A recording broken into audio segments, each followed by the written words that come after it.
Girl in the Galilee on the live stream here. Oh, it's a little warm already today. It's the 23rd of June. It's about I don't know, what is it, 7:36 or so in the morning. And we're at 73 already, but it feels warm. We're going to be at about 88. Well, the other weather said 91. I don't know, something like that. And today we're going to talk about how Trump is still blowing smoke at everybody and telling everybody everything's okay. You know, when you look at this and you look at the news media, lots of the news media run around publishing what Trump says. You have to think they're under his control. Even the ones that say that he says is fake news are likely under his control. Or he wouldn't let him in the White House. He'd block him or something. I don't know. Maybe he just lets the what he calls fake news come in and they just say something else so that people don't know what to believe. So then propaganda won't work on the people because they don't know what or who to believe. But I think if they were honest, they would sit there and they'd interview Trump and they'd say, Mr. Trump, President Trump, could you tell us and the people of the United States watching and listening? I think we've got 18 million people watching, why we should believe you when you've been telling us incessant lies for months. You just lie to us all the time. Why should we believe you today? You don't hear that, do you? No. Now, I know that a lot of the preppers and the people that are survivalists and the gun people and rah, rah, rah, America, they're talking more and more about Trump just slinging the bull. These are patriots. These are people that thought Trump was going to save America and make it great again. And they realize he's just lies and lies and lies. And I'll go through some of these lies with you today. And then we're going to go through the news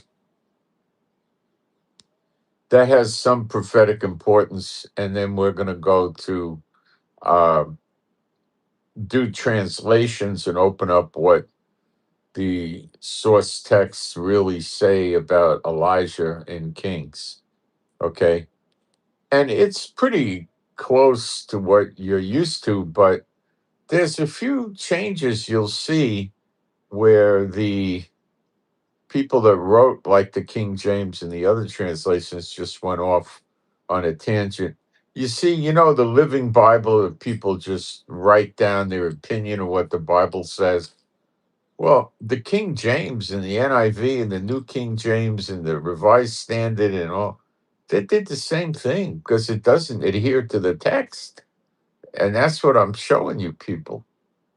And a lot of people don't like it because they want to be in a fog because it's nice when you're in a fog. What's it like when you're in a fog? Well, everything's nice. Trump's got everything under control. We're going to be great again. The fact that, people are paying $8, $9 a pound for hamburger meat, you know, people are saying we're going to run out of gasoline and oil. It doesn't mean anything. Trump will just tell the gas pumps that they got oil and the gas will flow out of the pumps just magically. He's Trump.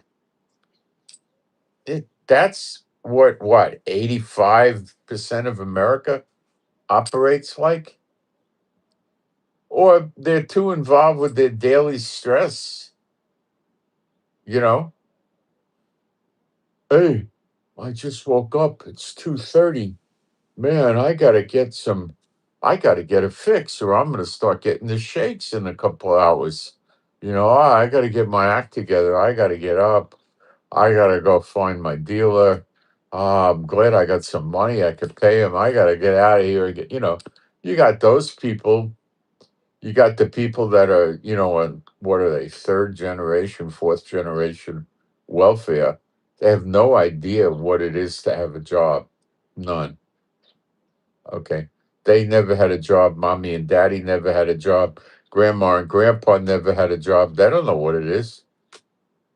All they know how is to go around getting their benefits and going around to charitable organizations and then getting high and hanging out and trying to work off the books and stuff like this. It's just how much of America is like that? 20% maybe?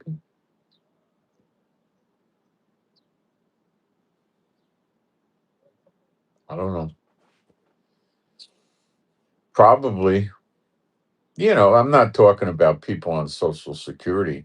I'm talking about people that are on phony disability, like because they're obese, they're prostitutes, they got attention deficit disorder, you know, stuff like this. That's not real disability. People that have problems with balance and walking and coordination and hearing and vision and speaking, they're disabled. People that just don't fit in socially are not disabled. They could go to work. So anyway, this is what you got going on. You know, do you ever talk to people that were in the military and they got some sort of an ailment in the military, going all the way back to Vietnam? We were in World War II, I didn't hear. I'm old enough to remember those guys. I never heard anybody talk about health disability. They had injuries, wounds. I remember people that lost legs and stuff, but you know, people that got diseases, let's call it, in the military because of contaminants like Agent Orange or putting uranium in shells or other chemicals that they used, and they came back from Iraq or wherever they were, Vietnam, and sick, and they got sick most of their life, and they died early.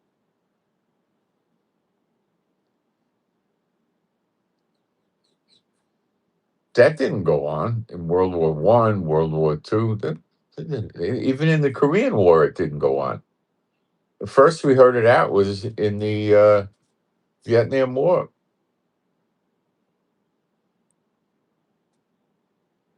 Lots of people came. And a lot of these chemicals made them Looney Tunes.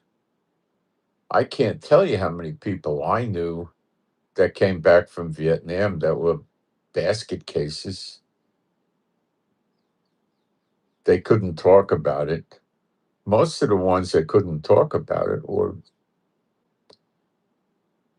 very scared. Let's be nice about it. Others were, goners. They got too far on to the other side, going out and killing. I saw that too. People went out, and they were murdering in Vietnam. Not combat soldiers. They go out by themselves or in a very small group and murder somebody. But they, what was the war about in Vietnam? Were the Viet Cong going to get in their dugout canoes and row over to America and take over America? Why were they fighting there? You understand? What was the point of it? Was it a human sacrifice? You give me a better reason. Certainly, there was no threat to America. Vietnam wasn't going to cut the oil supply off like Iran's a threat.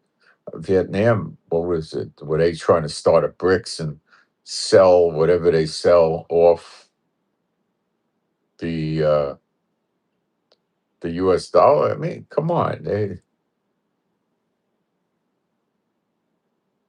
So what was the point of that whole thing, right? And what was the point of America going in and saving Kuwait? You never could find a lousier country than Kuwait. I mean, this guy hates everybody. He doesn't get away. He just uses people. These are pieces of garbage. These kings of the oil producing country, they're just toilet trash. And America supports them. Why would America care if Saddam Hussein took over Kuwait? Well, he wanted to dominate the oil. That's why. That's probably why they cared.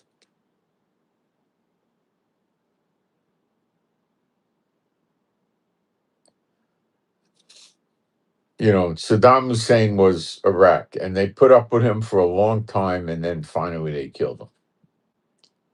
And they put up with Iran for a long time, and what do you think will happen? The refueling tankers returned to Qatar, I think yesterday. Why are the refueling tankers coming back? Because there's going to be jets bombing Iran that need fuel to make it home? Yeah, that's why. So you got a lot of problems brewing with this Trump who doesn't know what he wants to do. Okay, let me go into the live stream and make sure everything's okay. Put a fast post up, and then we'll get going here. Going here. Things look okay. Let's see if I'm getting questions here from anybody. Thank you, moderators.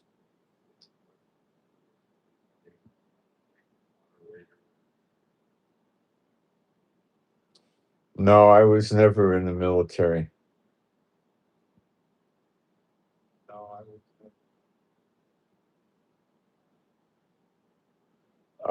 Okay, let me get my post.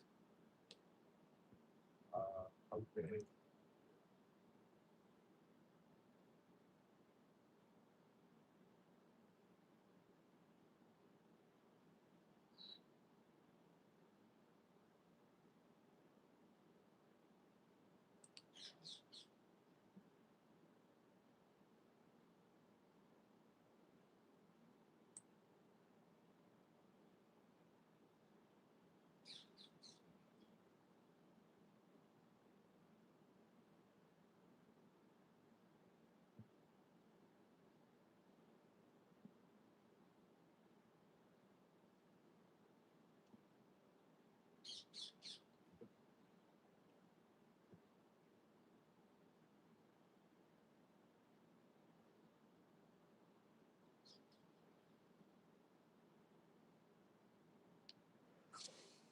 If you wind up in the military because the government makes it mandatory, and if you don't go into the military, you're facing jail, I don't think you're really in a lot of trouble with the Lord if you go in the military.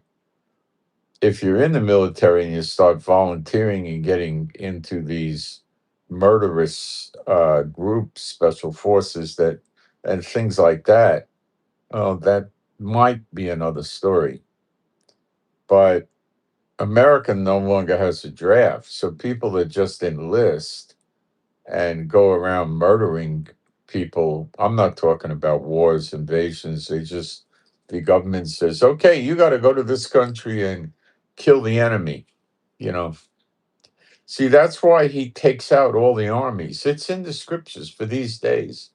The armies are all, as he destroys all the nations, he scattered the Israelites into, which you should read in your Bible. It's actually in two places, never fulfilled yet. Jeremiah 30, verse 11, and Jeremiah 46, verse 28. It's highly ignored by people that live in a fog.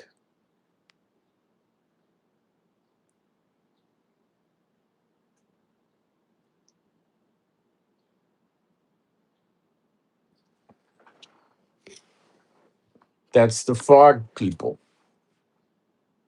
All right, let's go through what our world leader Trump has been up to.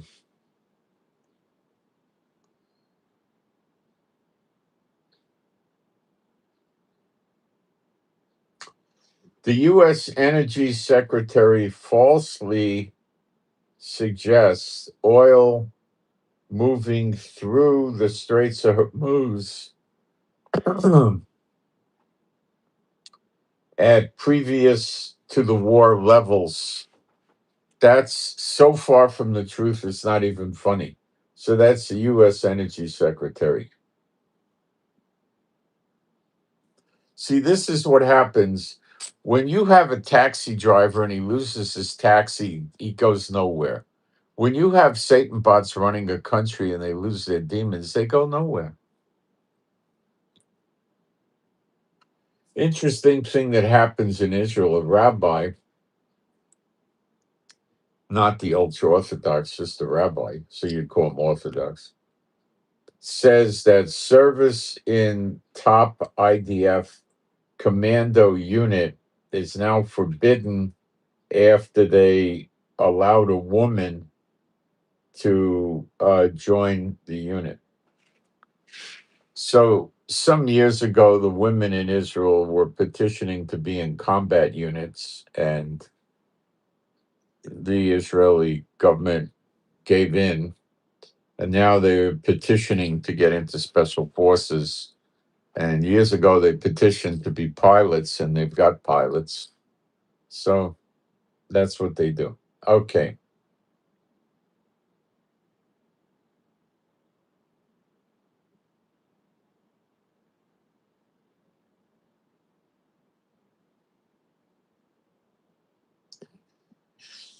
So the rabbi is Yigal Levinstein.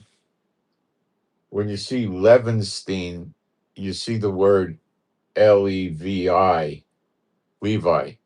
Okay. So that's another Levite word. Okay. Levine, Levine, Levin, Levi. That's another one. Another. Okay. So head of the B'nai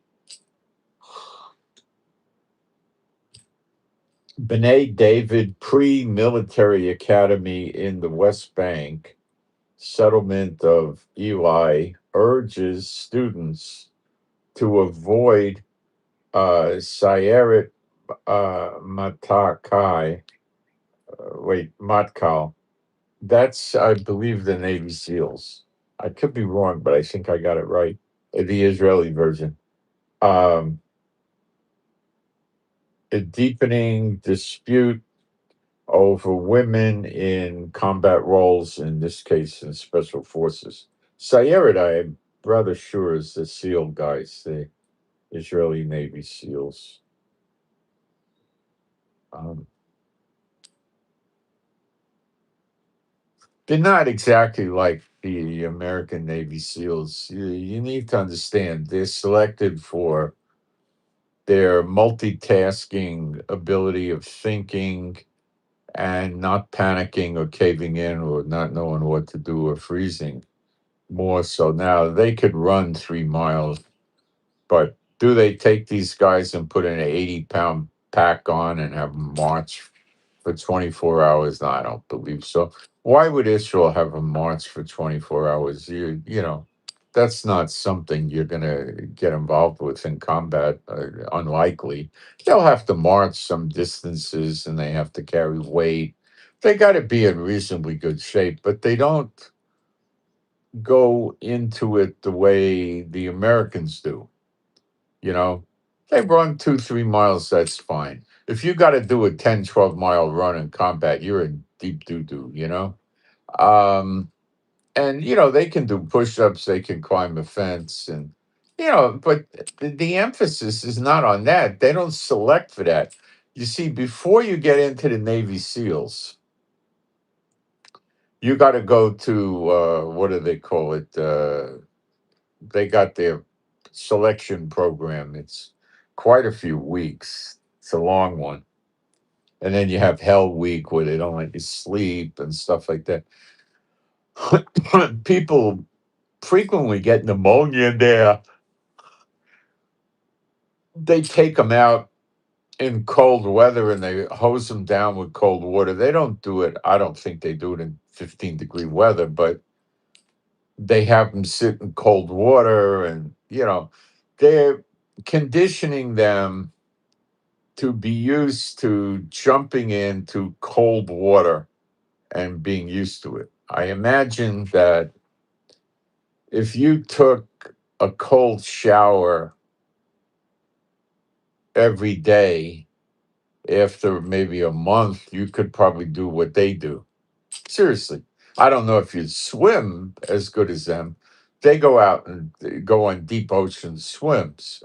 Most people don't do that. That's not safe.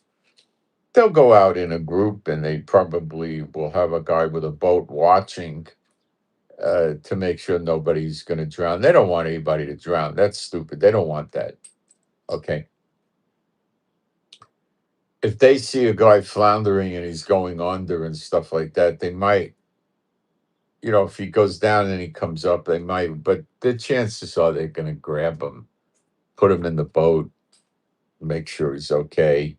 And he's not going to be doing anything that day. They probably give him the day off or something like that.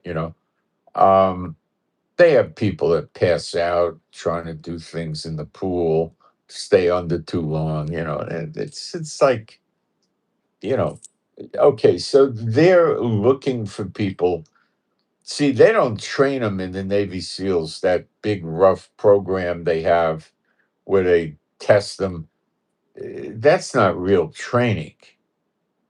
The training comes after. Well, they give them some firearms training, but that's basically just to see if they can shoot at all. You know, the real training comes later. What they do later with these guys, by the way, is if they can't shoot that good from Navy SEAL training, but they shoot okay, then they send them to the shooting schools, of which there's several. They're private schools, and I've been to them, and you see these guys in there. And they're, many years ago I did, they send them there and they would teach them and they would learn better at those schools than they did from the military training. Um, it was more relaxed. It wasn't a military setting. And if they didn't make it in the one school, they had so much money invested in these guys already. It cost what, $2,000-$3,000 for the school. They'd send them to a different school, and then if he really couldn't do it, they'd scratch their head and they have to see how bad he is at shooting. If he can't defend himself or the other guys, they'd have to drop him out. If he was, borderline, they'd let him in, but they'd be careful with him. So, they're looking at obstacle courses and how these guys perform. Are they going to stay out in the cold water? You know, are they going to do all this stuff, right? Or are they going to quit and go ring the bell and go home, right? Israelis don't do that, okay? They have to drive them to some extent to make sure they're motivated, but that doesn't do them any good. Learning how to sit in cold water at night at a beach in a military base and do sit-ups and scream and yell while you're freezing and wrap your hands around the other guys, and that doesn't how does that help a guy in Israel that's going to work in the Shayel at the Navy SEAL? What does that do for him? Nothing. That's not a usable skill. This is what they're looking for. A guy's out by himself trying to do reconnaissance, okay? And he's out in the desert somewhere, right? And it's nighttime. and an enemy patrol, he's in another country, he's not in Israel. He's in another country nearby. And an enemy patrol of, say, 12 or 25 guys is coming up on him. So he doesn't, what does he do? What's stupid money is he just starts running. They might hear him and see him. Okay. So what he does is he hides behind some bushes, right? The enemy's not that sharp. These are not special forces soldiers or crack troops. This is regular army patrol, right? But they know the desert and they know how to shoot and they got a gun and they'll be happy to shoot somebody that scares them and doesn't belong there, especially holding a rifle. So he hides in the bush and he stays there for hours until the platoon of the enemy soldiers packs up and leaves.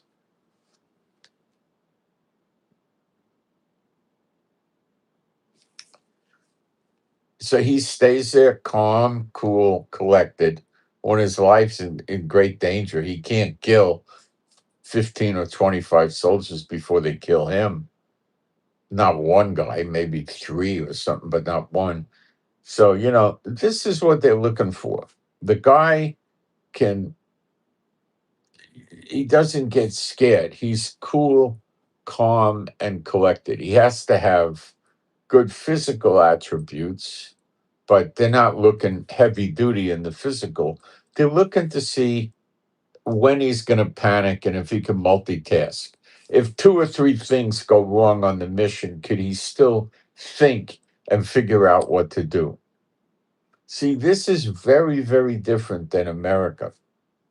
Way different. Okay. And the same thing with our pilots. That's why we have good pilots. They're there not to understand aerodynamics thoroughly and the stress factors of aircraft aluminum in a hailstorm when you're going 550 miles an hour. These things are not critically important. They're interested in, can the guy multitask? Can he handle two or three things or more happening at the same time when things are going wrong? And can he think when things are going wrong and make it come out right? That's what they're looking for. Okay. Not like an American. Americans aren't looking that way. They want follow orders, follow orders. You have people with the black box, they sit there and they talk calmly and collected while the plane crashes. They're following orders. They're so brainwashed. That's what they do. So these guys are not like the Americans, the special forces, the pilots, and stuff like that. Now, the tank operators. Okay. Now, a tank operator, the guy in charge of the tank and the gunner, there's a lot of those guys. Okay. Are they trained in the same way? No, no. They're taught technique and they're taught, you know, what to do. If this happens, you do this. If this happens, your best bet is to do this, or you could do this, or you could do this. They teach them to think, but they're not trying anywhere near as hard as they are with pilots and special forces. Okay. But they do know, some stuff, but they're nowhere near as well trained, you know. What about a regular infantry soldier? Well, he's taught how to shoot, he's taught tactics, how to survive, but he's not anywhere near trained like these guys or selected like them. The Israeli military spends about 2% of the time marching as an American military does. Okay. They don't do that. Okay. If they're going to run them on an exercise, they're not going to have one guy holding the flag and the other guy saying, "You don't know what I've been told." You know, they don't do that.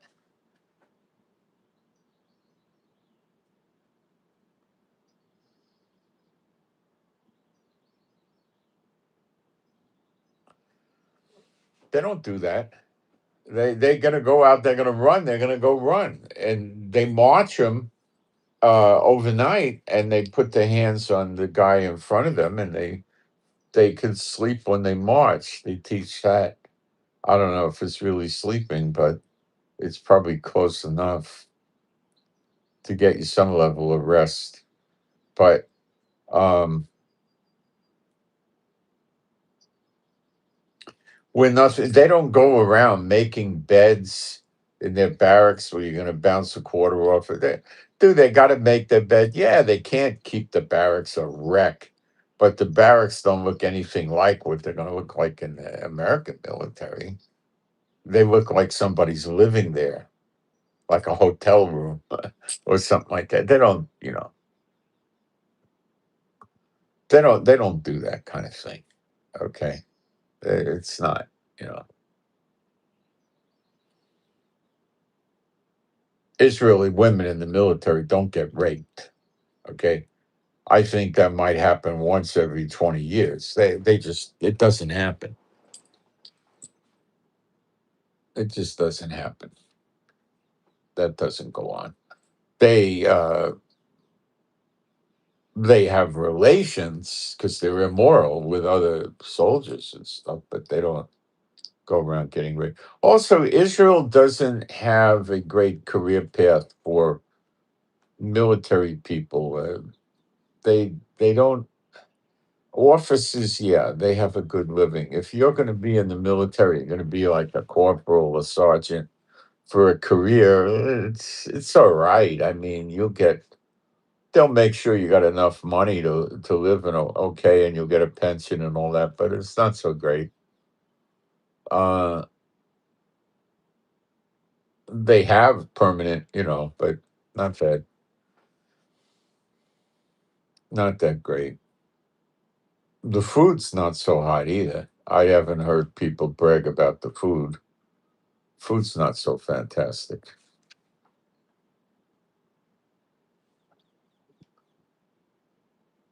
Well, they have a good time though, when it's peaceful, you know. Um, so I just thought I'd bring that out to you. We're very different in the military, very, very different than the what you're used to in America. And Europe is way, way more laid back in their military, but they're still going to have the marching, and your uniform has to be perfect, and you've got to have your bed made a certain way, and you got to have everything in your foot locker organized this way. We don't have, it doesn't go on. We have a navy here, but it's a tiny navy. You know, uh, we're really mostly Air Force and infantry, Army. Uh, we don't have what you call Marines and what you call Coast Guard. Doesn't exist here. We don't have anything like that. So we have an Army, an Air Force, and a Navy, and the Navy is very, very small. We don't have that many ships. Maybe we got, I don't know how many we got, but it's not a huge Navy, believe me. Um, our biggest ship might be 300 feet. You know, we don't have any aircraft carriers. We don't have any of those aircraft carrier landing ships. Um, we don't have that. We got helicopters, but that would fall within the Air Force or the Army. And we got drones, but that would fall in the Army. Um, Although the Navy would operate drones, and the Air Force could operate drones as well. Uh, We have something like I don't know. You don't have it in America. It's called the Border Police. It's military. They live on bases and stuff. Um, it's basically part of the military, but they're used to dealing with the Arabs at the borders or inside Israel, the ones that live here. And it's regular. They're military with a similar uniform with a different patch. They're kind of like police in a way that just specializes in these Arabs, but also uh,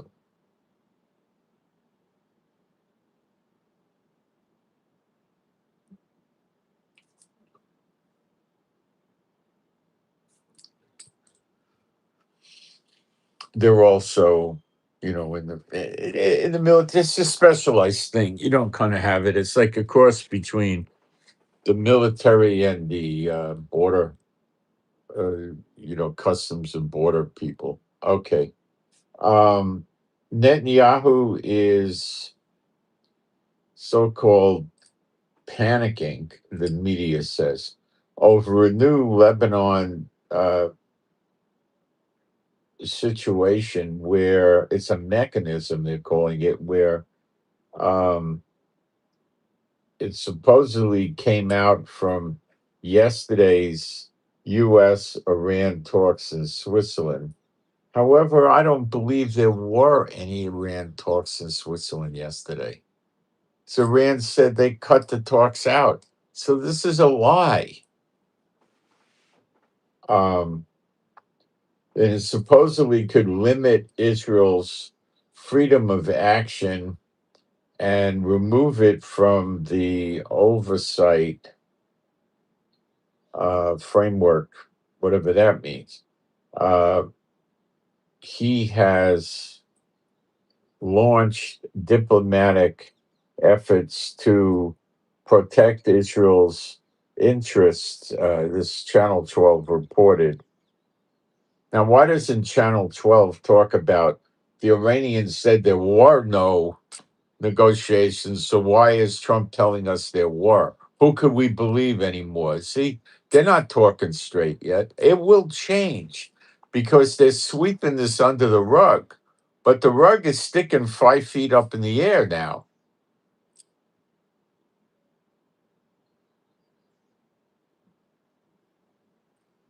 This U.S. Iran Lebanon mechanism is to include Iran, Qatar, and Pakistan, excluding Israel. So he's created some sort of oversight over Lebanon with Iran, Qatar, and Pakistan, and not Israel, supervising or overseeing what's going on in Lebanon. Let's keep reading. Framework would reportedly limit Israel's ability to respond to threats, allowing it to do so only when they are imminent. Netanyahu insists Israel's forces have no restrictions in Lebanon. First thing is, Iran's going to say we have nothing to do with this. Iran's not going to join this thing with Trump. If they created it, they would. They're just saying, we're not talking to you. Get the Israeli out of Lebanon and we'll talk again.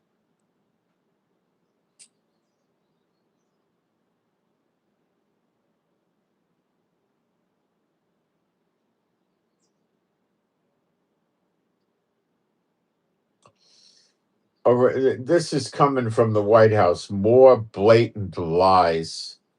Iran has agreed to the renewed entry of International Atomic Energy Agency inspectors. Yet, at the same time, Iran says they made no changes regarding nuclear things whatsoever. Iran said Professor Mohammad Maranandi, senior member of the Iranian negotiation delegation,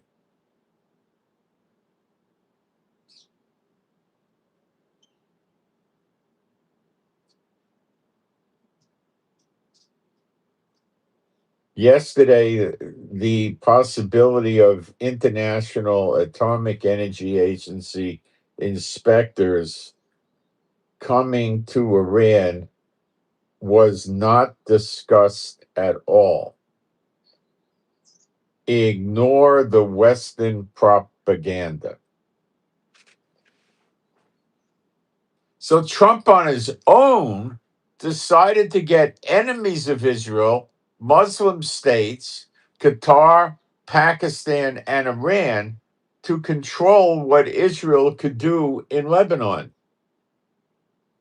and judge Israel's actions and decide what they're going to permit, as if he took unbiased countries.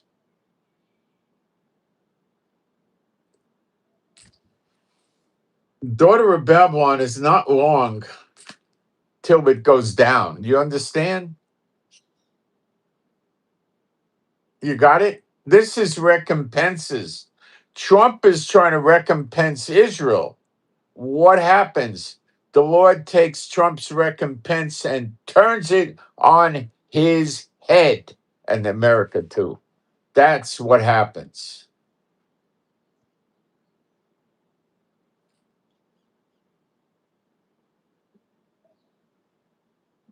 Trump takes an ally that's trying to protect itself from people that want to invade the country and repeat October 7th, although that was done in the South. They want to do it up in the North. In other words, burn us alive like they did in October 7th.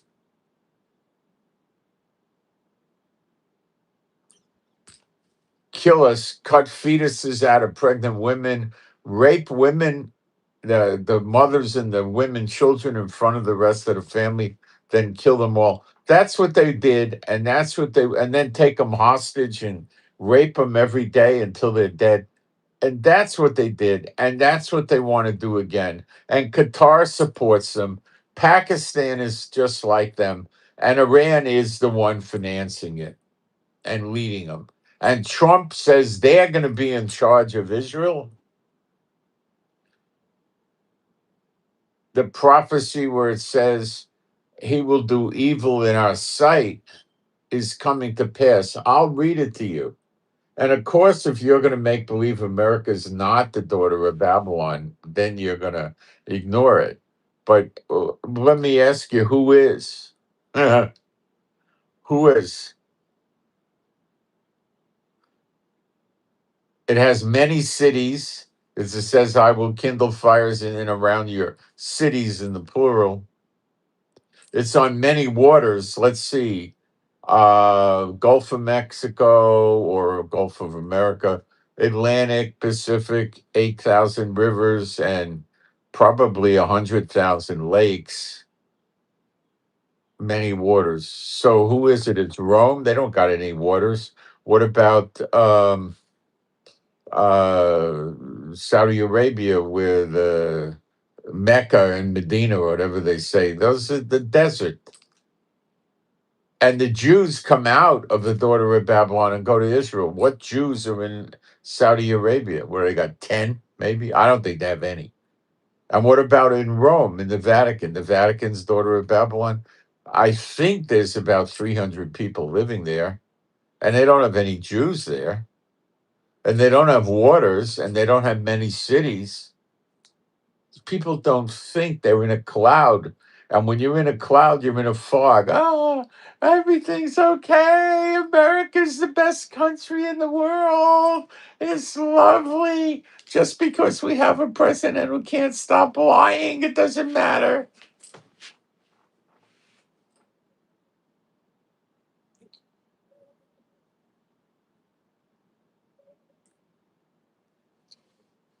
Did they think the flood was coming when Noah told them? No, not till it started raining. It never rained before.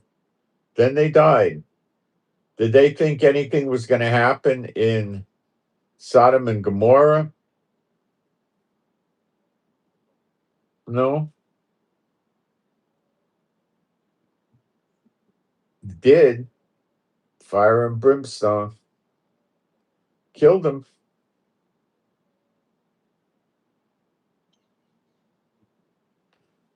Jeremiah 50, verse 24. I have laid a snare for thee. Do you see Trump trying to get out of the snare in the Middle East? He can't get out. And thou art also taken, O Babylon, and thou wast not aware. Aware. Trump wasn't aware. Thou art found and also caught, because thou hast striven against the Lord. That's Trump. You see, Trump doesn't fear God, although now he's fearing something.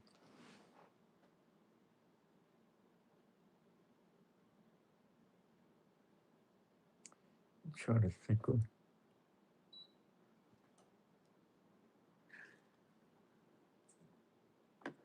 So Trump's nuts. Okay, you got to accept it. A couple of days ago, I put a video up where they were interviewing in the hall Congress people walking around. They were all saying, what a bad job he did. They said Barack Obama was better.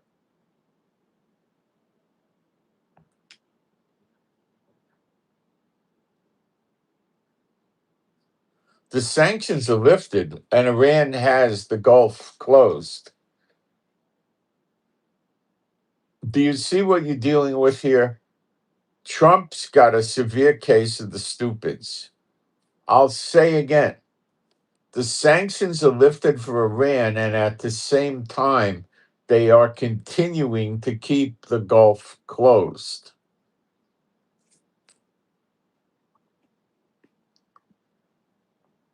How much is Congress going to put up until they realize he's lost his marbles? And if they don't do something quickly, it's going to be tragic. And that's the way it's going to happen, too. That's your prophecies. It's going to happen.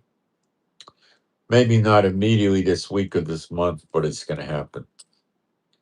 Saudi Arabia came out and said publicly, you can't rely on the United States. They don't even protect their own self anymore.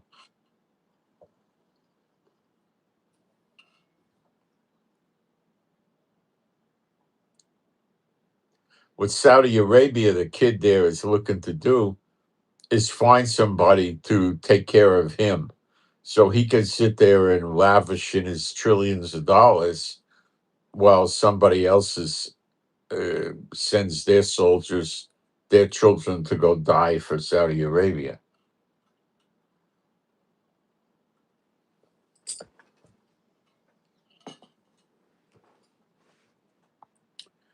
All these Arab countries, Kuwait, Bahrain, Qatar, UAE, Oman, Saudi Arabia, and Jordan, are dictatorships. Dictatorships. Dictatorships. That's all they are. They got kings, emirs, sultans, stuff like that. Other countries in Europe have, like, I don't know, Denmark, Sweden, England, they have kings, but they don't run the place like a dictatorship.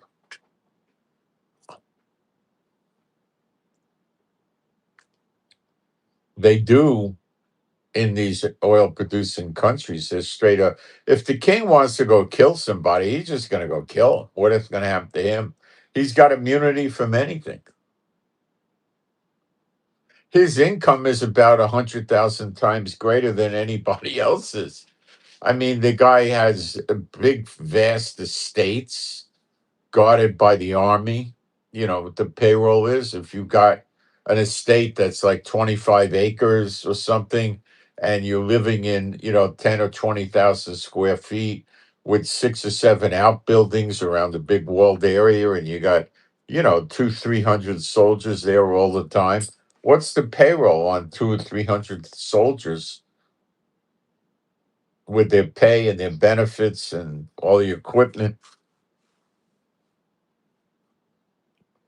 One of them, I think it was Syria or Jordan. I can't remember if it was Syria or Jordan, but around 1980s, I think, maybe 70s or 80s, his son wanted to be a pilot, so he put his son in the Air Force. And of course, the kid wasn't serious, and he crashed his plane, killed himself. He didn't intentionally get out there and say, I'm going to go commit suicide. No, he just lost control of the plane. But he was flying hot shot. I think he was flying low, real low. I don't know, 60 feet or something like that. Yeah.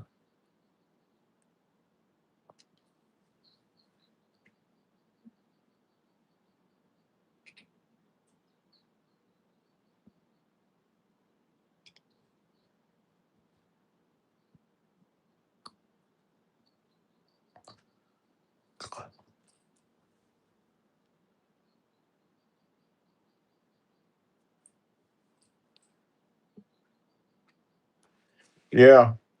These people are dogs, and that's who Trump is protecting. They're horrible to their people. They're terrible. Terrible. I'm telling you, they're horrible. And America protects them because you follow the money trail. They want that oil moving, and they're making money on oil. American companies are over there. Yeah, it's just same garbage. It's just, but this is something different with this president of the United States just going around lying all the time.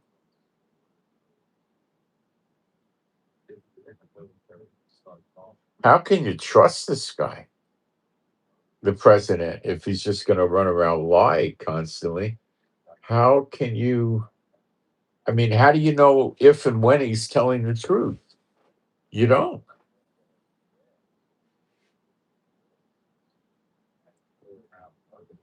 It was bad enough when he said he was going to audit Fort Knox with Elon Musk, and never happened. But I don't believe those two guys didn't go in there and figure out what was going on in Fort Knox. I'll bet they did. I'll bet they went in there and they knew what's going on. They just didn't tell anybody. And your stimulus check, how's that? Did you enjoy your stimulus check that never came? How about getting rid of Obamacare like he said he was going to do in his first term?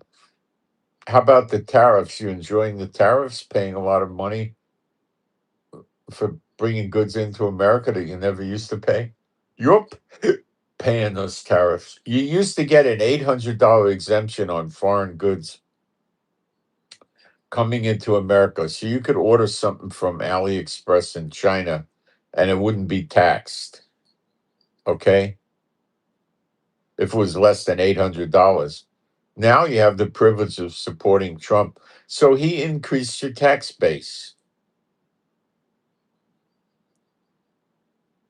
It's, oh, I never buy anything from overseas. I'm a good American.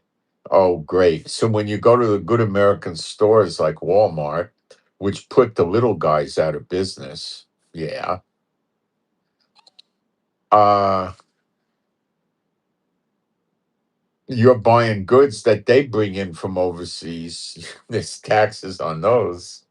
Trump's tariffs. It's just gone, you know, guys, this is beyond. Look, not telling people what happened in Fort Knox, that's one thing, okay? This is a whole other level. He's just making stuff up every day.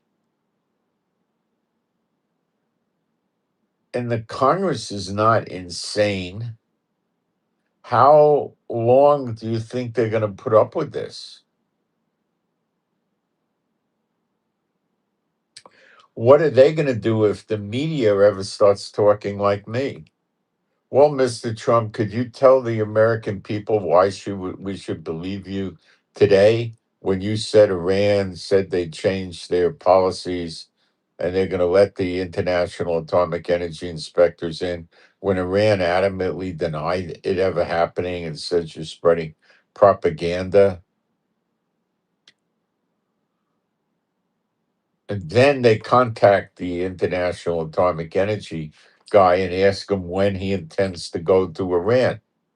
We want to see if this is true. We know you lied to us, but tell us, when are you going? Oh, he'll give them a date and never show up. And then they say, okay, we're going to write that date down and we're going to appear on nationwide TV on that date. And if you actually go there and inspect it, we're going to tell everybody and we're going to apologize. But if you haven't, we're going to call you a blatant liar that should be removed from office. Okay. Does that sound fair? It's not there yet, but the reason it's not there is because all the media's working for the government of the United States, all the big media. I mean, I don't even see the New York Post and New York Times or the Wall Street Journal sitting there and telling everybody that Trump's a blatant liar and can't turn it off. Yet we all know it's true.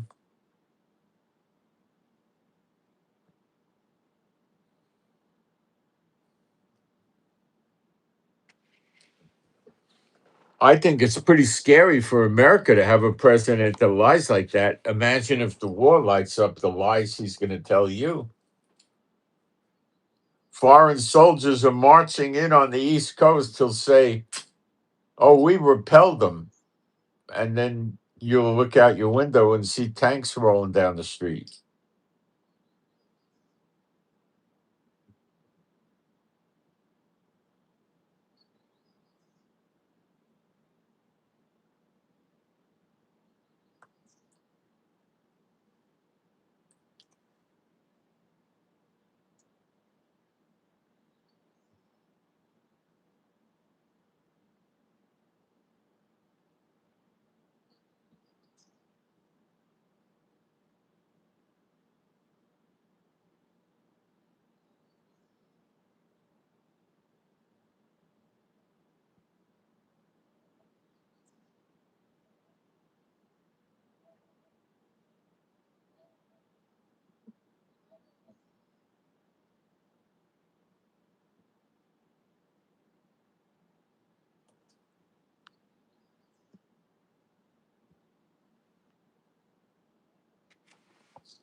It's unbelievable.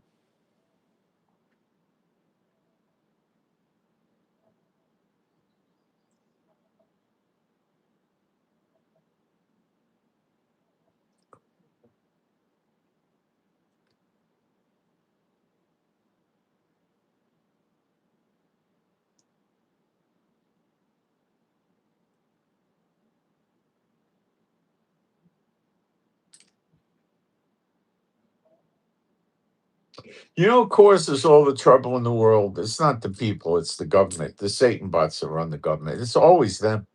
Always them.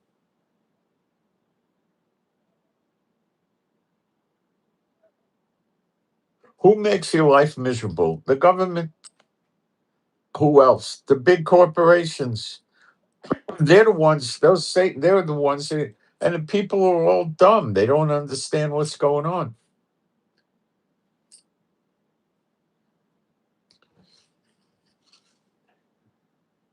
So the American refueling planes returned to Al Udeid base in Qatar for the first time since the start of Operation Lion's Roar, an indication that the U.S. is not planning a military move in the near future. What?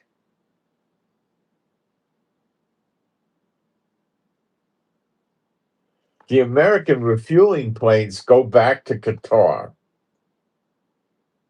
and it's an indication that the U.S. is not planning a military move in the near future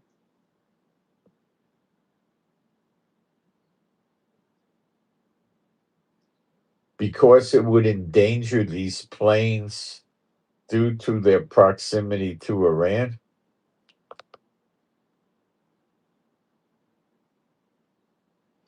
I don't think that's correct. I don't think anybody could say that. No way. That's a complete loss of logic. No. They're close to Iran because when the trouble starts, they just take off. They get them in the planes. That's what Israel does. They just take the planes off the ground when the attacks are coming. They have warning. They just go off the ground. I don't buy that at all.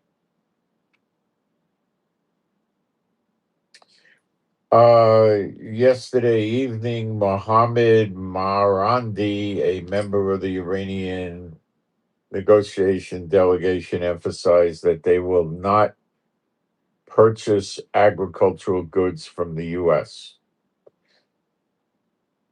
Trump had said that the money that Iran got from released frozen funds is going to be used to buy agricultural, food from the United States. It's going to all be spent that way. The Iranian money that was unfrozen will be used solely to purchase American agricultural products. And what did the Iranian guy say? He emphasized that they will not purchase agricultural goods from the United States. He's such a liar.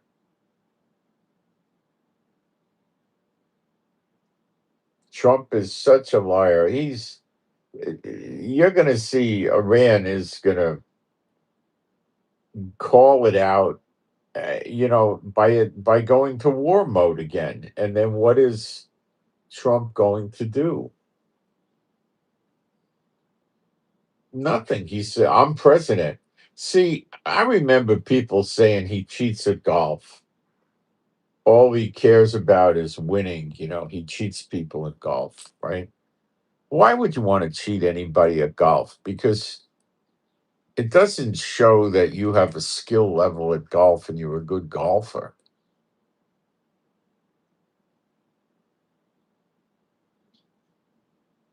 All it does is it shows that you want to win any way you can and you stab your friends in the back. You have no loyalties. That's what it tells me.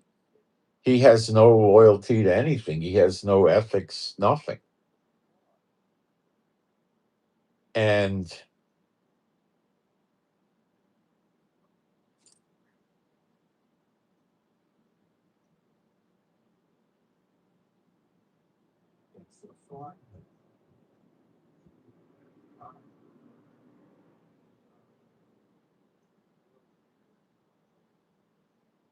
new project coming, a Kurdish state. Um, I'm not entirely sure what and where this Kurdish state would be. I haven't heard about it. Um,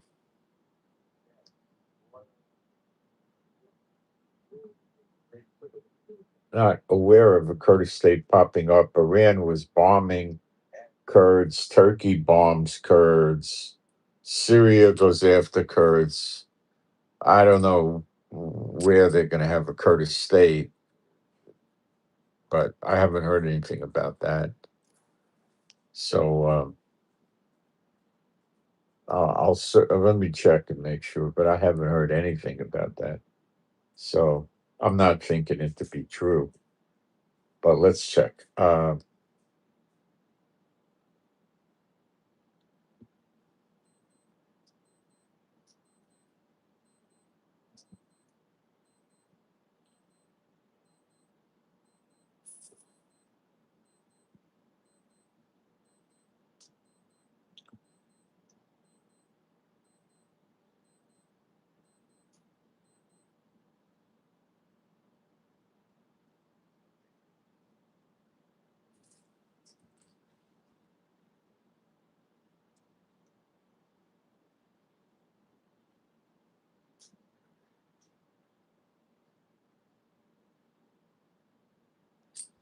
There have been rumors about this. That's what I'm picking up. Um,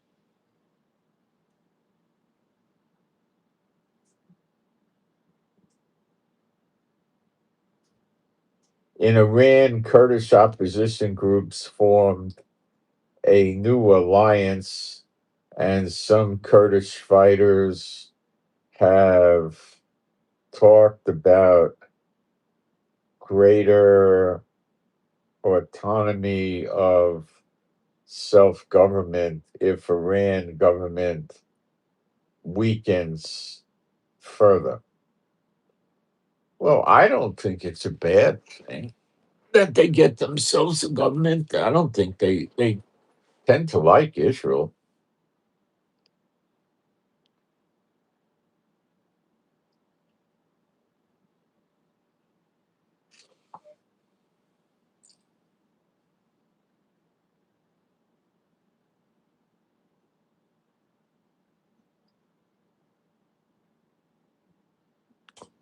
Maybe they'll do it in Syria or something. I don't know. It's been talked about. Kurds are getting persecuted. Turkey attacks them in Syria. Syria government attacks them in Syria. The Iran had been attacking them in Iraq, and they don't like them in Iran. So I don't know what the deal is if it's going to come to pass. I doubt it,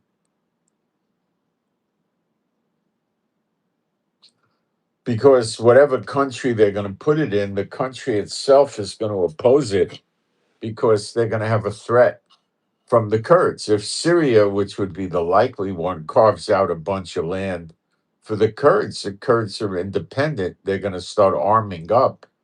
They're going to start getting artillery, and they'll get tanks, and they'll get missiles, and they could be a threat to Syria, and they'll build army bases. And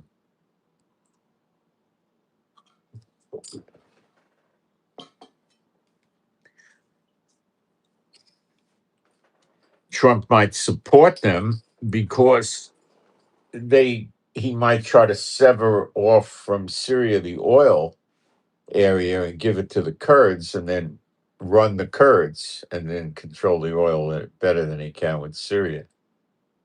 See, what it is with Trump is he just doesn't care about Israel. He uses people and he uses countries. Okay? He uses people.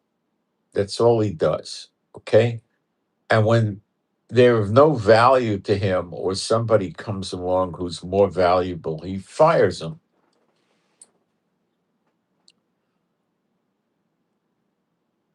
That's what he does with his cabinet.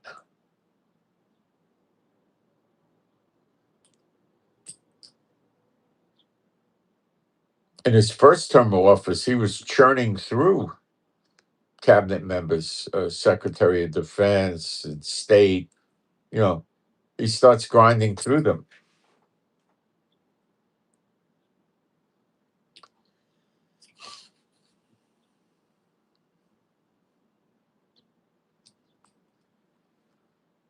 I don't hear much about Hegseth anymore. That's not a good sign. Some of the American negotiators went over there. Witkoff and Kushner went to Switzerland, and what they did is they spoke to Pakistan and Qatar mediators, and the Iranians didn't talk to them. It was just talking to the mediators. A joke. But everybody knows Trump is lying. Is this some great tactic that he's developed? No. No, it's not. It has no value. How could this tactic give a good yield to Trump? It can't. It doesn't do anything.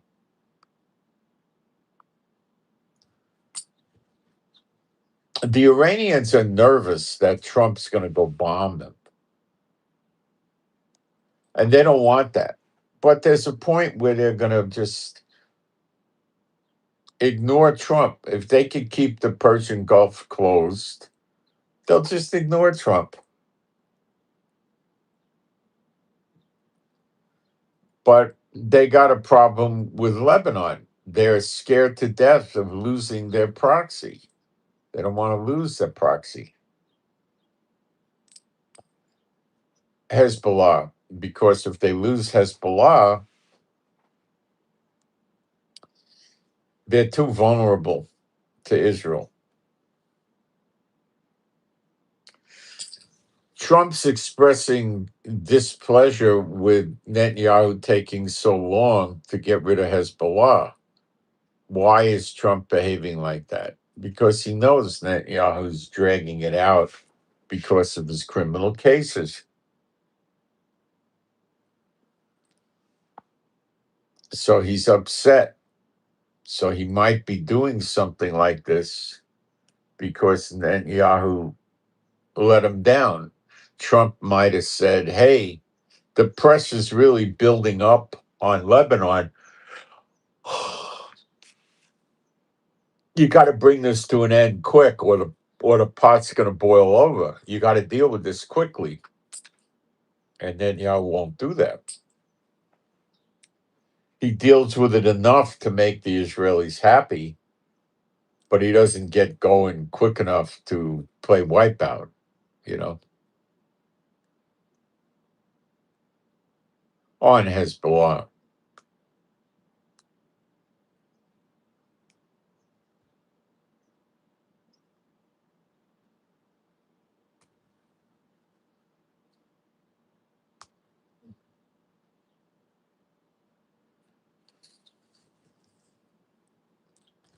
Things are pretty bad with Lebanon and all this pressure. What the Iranians want is um, something that I don't believe Israel can really provide safely, and that's what Trump wants to see happen. But it's really a scary, bad thing for Israel. What he wants is Israel to make Iran happy and actually pull out completely from Lebanon, which is endangering the lives of the people living at the border in, several cities, Metula, Kiryat Shmona. And he wants to, because the Hezbollah are going to move in and they're going to start attacking, and that they're going to have to move out of their houses and live in hotels.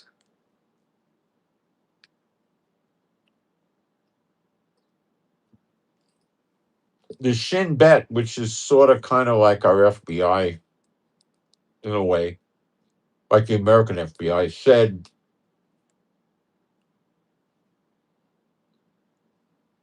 a lot is at they think the next invasion, or I should say attempted invasion, would be you targeting a lot, but it won't happen. They get spotted, along comes the Air Force and it blows them up. That's it.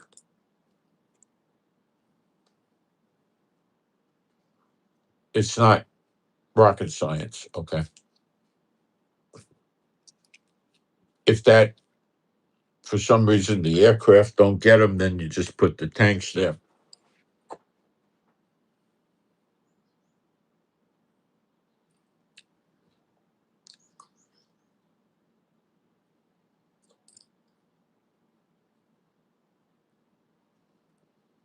So Trump,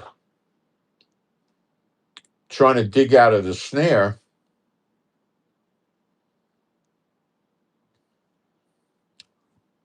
wants to throw Israel under the bus and make Iran happy.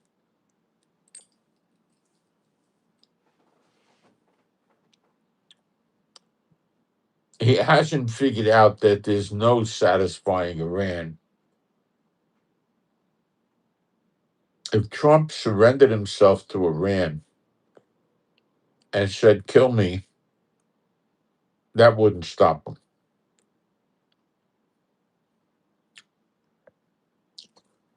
If the Iranians killed everybody in America, you should read Jeremiah 50, verse and 51, by the way. If they did that and they killed everybody in Israel, they'd have a party for a month or so,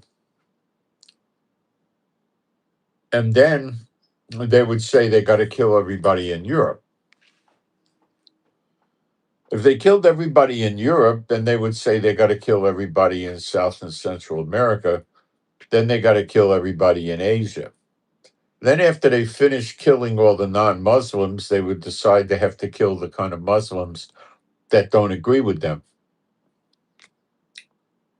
So that would mean they're going to kill 95% of the world, and then they would be happy.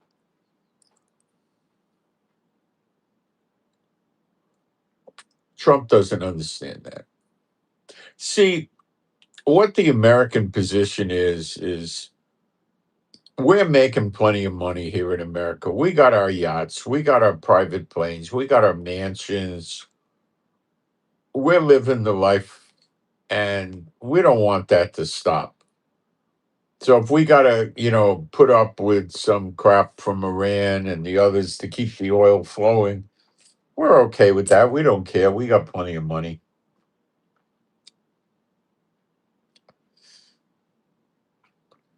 But the Iranians were taking it too far. They wanted to get everybody to trade oil off the dollar, and that was too much. So Trump is trying to show everybody, I'm the guy who wrote the art of the deal, and I'm gonna, we're gonna make a deal, and see what's he doing? There's no deal, and he's trying to make believe there is a deal, so he doesn't have to attack them. But what does Trump think is going to happen? That's the bad news.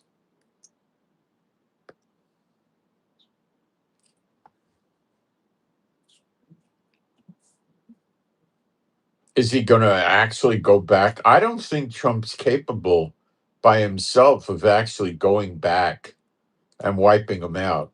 I think if he had some countries that talked to him as a peer, not that he could talk down to, like France, UK, Germany, and other European countries, uh, saying they would help him, uh, then something might happen. But they're not stepping forward. They know too much about Trump. They don't want to be involved with this lunatic. See, that's the problem.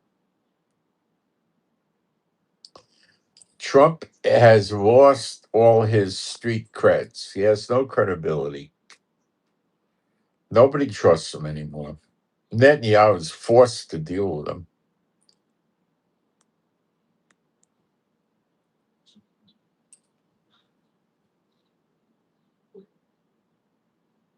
Could you imagine he takes our enemies, right, and tells us that they are going to be controlling whether or not you can attack the Hezbollah in Lebanon?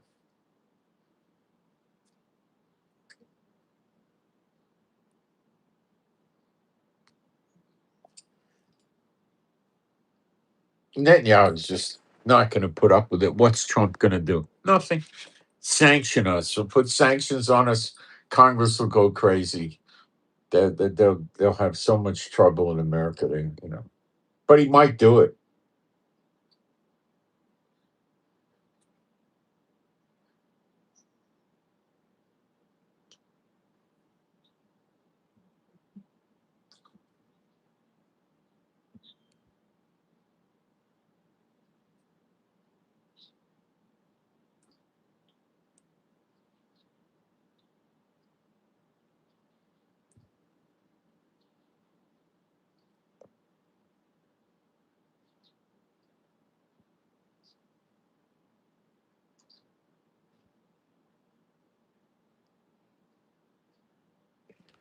Okay, let's go do some Bible. Well, let me check the live stream real quick, and then we'll go into some Bible with the translations. So I'm going to cover some of the scriptures pertaining to Elijah.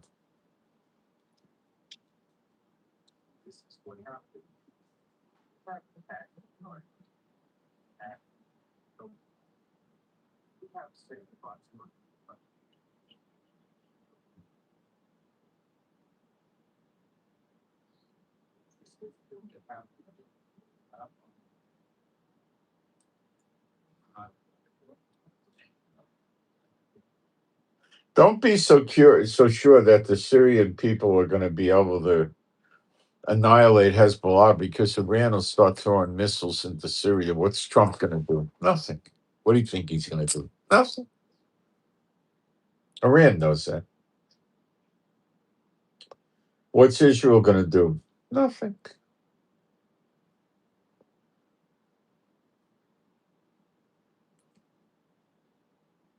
All right.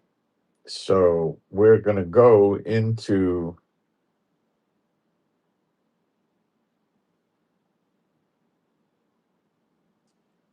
Let me get where I need to be. We're going to go into 1 Kings 19, and we're going to start in verse 8. And I'm going to do this translation is going to come from two sources, Hebrew and Greek. Okay. Of course, it's Old Testament. So we're going to use Sweet's Septuagint, which he made around 1880, but he made it mostly from the manuscripts that go back to Codex Vaticanus around the year 300 AD. So he basically was relying very, very, very heavily on those. And then we're going to do the Leningrad Codex. Codex means book, which is the Masoretic text, the old one that goes back to around 900 AD, the oldest. Okay, so we're going to do the Hebrew, do that. Now, the Old Testament in Hebrew is not bad. They didn't, the way they twisted that was they put the vowel pointing in.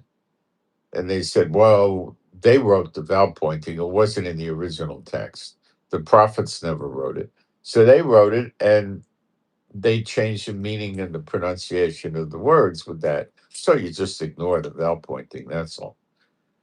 Easily done. And they wrote their other Bible. They, instead of twisting and turning this Bible, they did the vowel pointing and then they wrote the Talmud, which is a Bible they wrote, not a real Bible. Okay. Verse 8. This is in Leningrad, the Hebrew. And he arose and ate and drank, and he walked in the strength of that food 40 days and 40 nights on to Horeb, the mountain of Elohim. So this is when the angel, I believe, when the angels came and gave him some food, and he went back to sleep, and they said, "No, you're grain." I believe that's what it was. But anyway, that's when he got the food, and it sustained them for 40 days and night. In the Greek from Swedes, Septuagint, this is what. Now, the Vaticanus Codex is basically using fragments of the Septuagint that goes back to 250 BC, before Yeshua came to Israel on earth. All right. So it's very, very old. And it was translated by scribes, Jewish scribes, from the Hebrew into Greek. So it's a good witness. Okay. And it reads like this. And he arose and ate and drank, and he went in the strength of that meal 40 days and 40 nights until the mountain of Horeb. Okay, so now we get into the next episode here, which is where I want to put my focus. Verse 9. And he came there into the cave and spent the night there. And behold, the word of Jehovah came to him, and he said to him, what is to you here, Elijah? He used his name. And he entered there into the cave and lodged there. Now this is the Greek, and he entered there into the cave and lodged there. But pretty close. Spent the night there is what the Hebrew says. So you see, there's a difference. The Hebrew says, and he came there into the cave and spent the night there. The Greek is saying, and he entered there into the cave and lodged there. Close, right? And behold, the word of the Lord came to him, and he said, "What are you doing here, Elijah?" And the Hebrew would read more literally, he said to him, "What is to you here, Elijah?" So I mean, putting it in understandable English would be, "What are you doing here?" would make more sense. Okay. All right. They're both about the same meaning, but it's easier to read. What are you doing here, Elijah? Right? All right. Verse 10. And he said, I have been here. I have been fiercely zealous. And in the Greek, it reads, and Elijah said, I have been fiercely zealous. So they're both in rather close agreement, right? And it continues, for Jehovah, and the other one, the Hebrew says for Jehovah, and in the other, the Greek says for the Lord Almighty. I'd rather have it say Jehovah.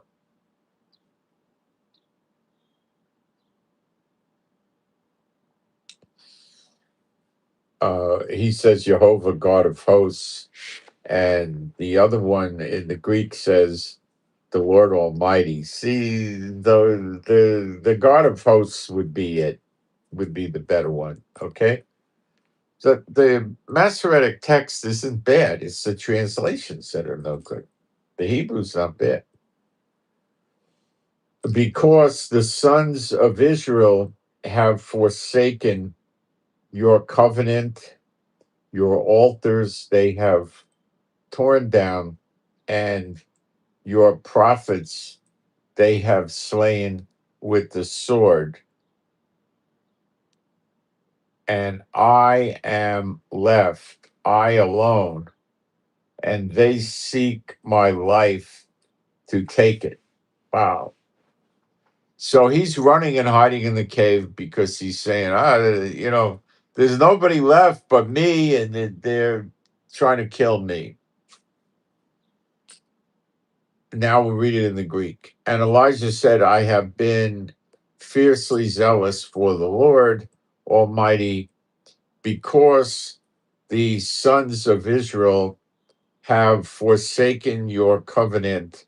Your altars they have outed. No, your altars they have pulled down, and your prophets they have slain with the sword, and I am left quite alone, and they seek my life to take it. About the same meanings, pretty darn close. My guess is they were getting upset with the Lord, punishing them for not following the law. Maybe the rain was withheld or something. And other things. So they said, let's get rid of Jehovah. We'll go to these other gods. And that's what they did. And then let's kill the prophets. We don't want to hear what Jehovah has to say. Let's get rid of them. This is the kind of thing they were doing.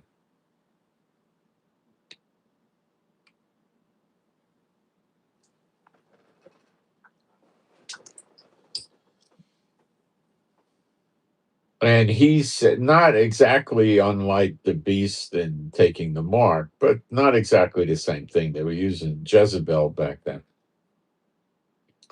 So he felt it was lost. Everybody was against the Lord, Jehovah.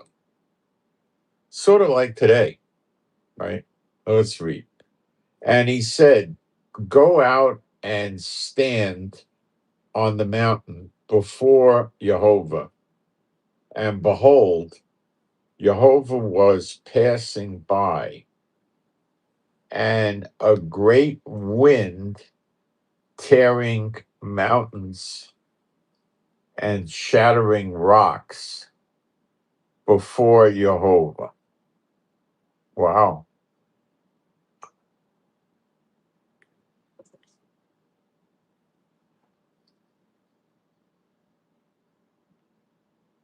Let's catch up with it in the Greek right now. And he said, "You shall go out tomorrow." See, in the Hebrew, it says, "Go out and stand on the mountain." The Greek, for some reason, says, "Go out tomorrow." See, these are differences that are, not exactly amazingly doctrinal difference, but why are they there? And stand on the mountain before the Lord, and behold, the Lord will pass by. Behold, Jehovah was passing by in the Hebrew. So they're pretty close. And behold, the Lord will pass by. Okay. Then it goes on in the Hebrew, and a great and strong wind, and a great and strong wind in the Greek. So that's about right.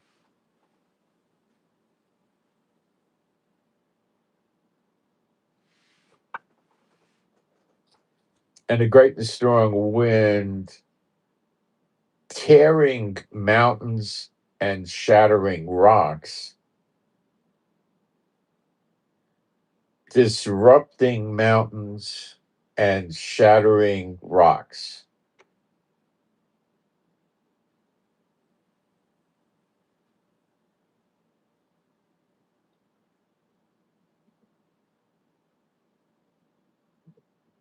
So it says disrupting mountains and shattering. It's about the same. So that wind was so strong. It was breaking rocks. I don't know. I mean, I've been around winds that are over 100 miles an hour from hurricanes.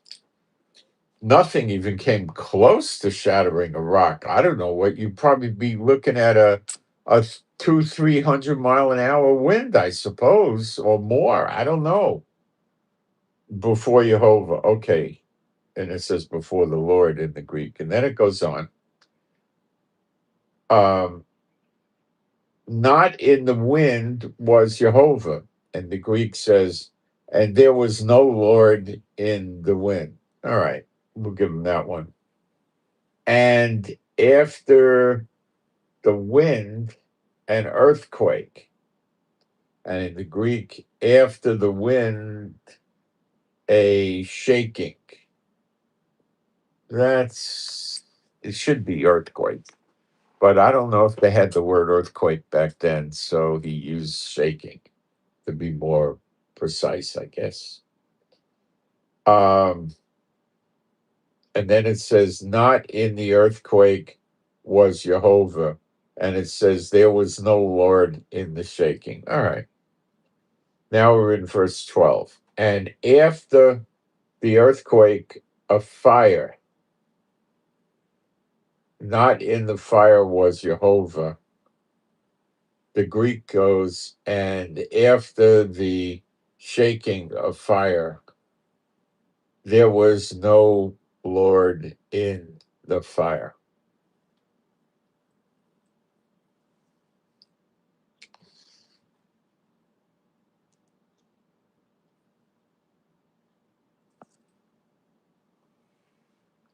Goes, not in the fire was Jehovah in the Hebrew. Okay. And after the fire, a sound of sheer silence. Now, this is real interesting. Okay. And after the fire, a sound of a gentle breeze. See, now, it wasn't a gentle breeze. It was silent. He silenced everything, the Lord did.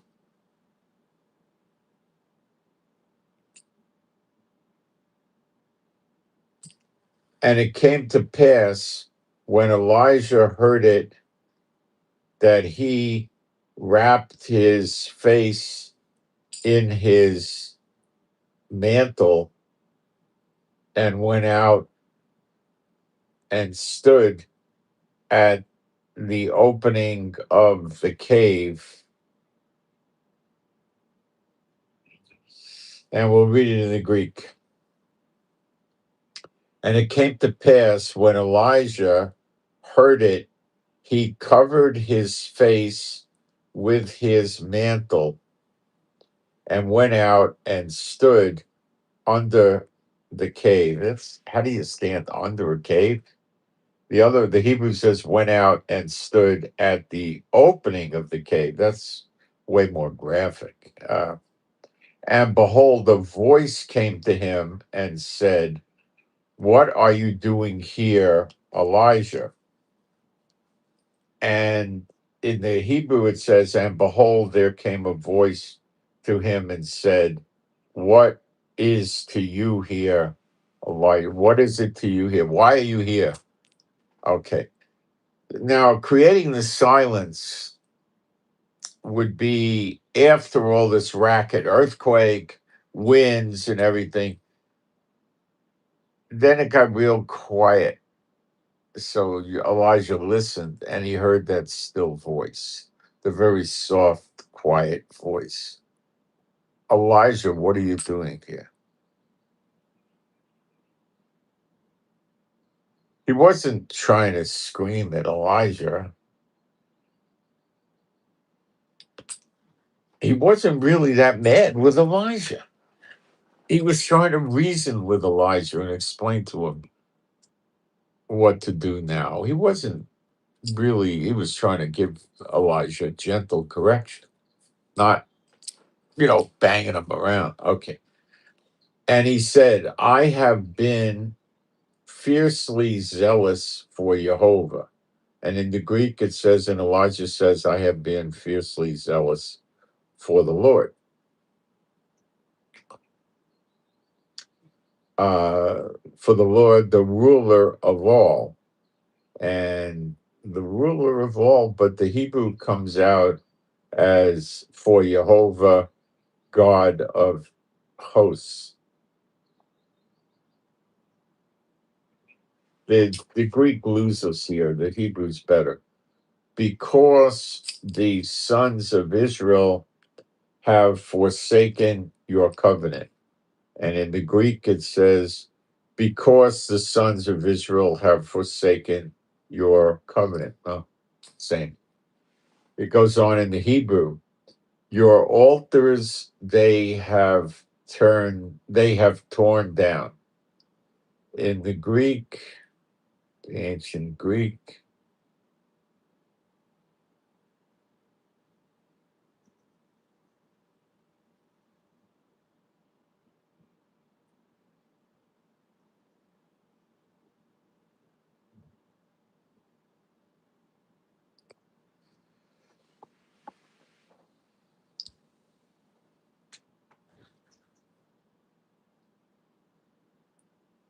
"Your altars they have torn down, your altars they have pulled down."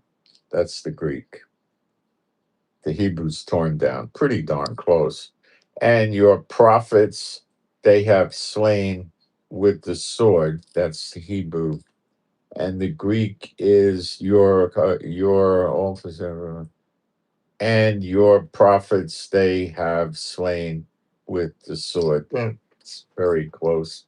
And I am left in the Greek, I alone, and they seek my life to take it. And they seek my life to take it. See, in the Hebrew, he's saying, "I alone." Oh, it says in the Greek, "and I am left." But the emphasis of "I am left," well, you could be left with thousands of other people left. But in the Hebrew, it's more accurate. It says, uh, I alone, okay, and I am left, I alone. So he's being very specific that he's the only one. And it says it in the Hebrew, the Greek too. It says, and I am left quite alone, but it's not as graphic, it's not as clear. And they seek my life to take it, and they seek my life to take it the same. Now we're in verse 15. And Jehovah said to him, go return on your way to the wilderness of Damascus. Well, that's when we had Syria, parts of it anyway, Damascus. Okay. Now that was the Hebrew, and now we'll go into the Greek. And the Lord said to him, go return on your way, and you shall enter into the way of the wilderness of Damascus.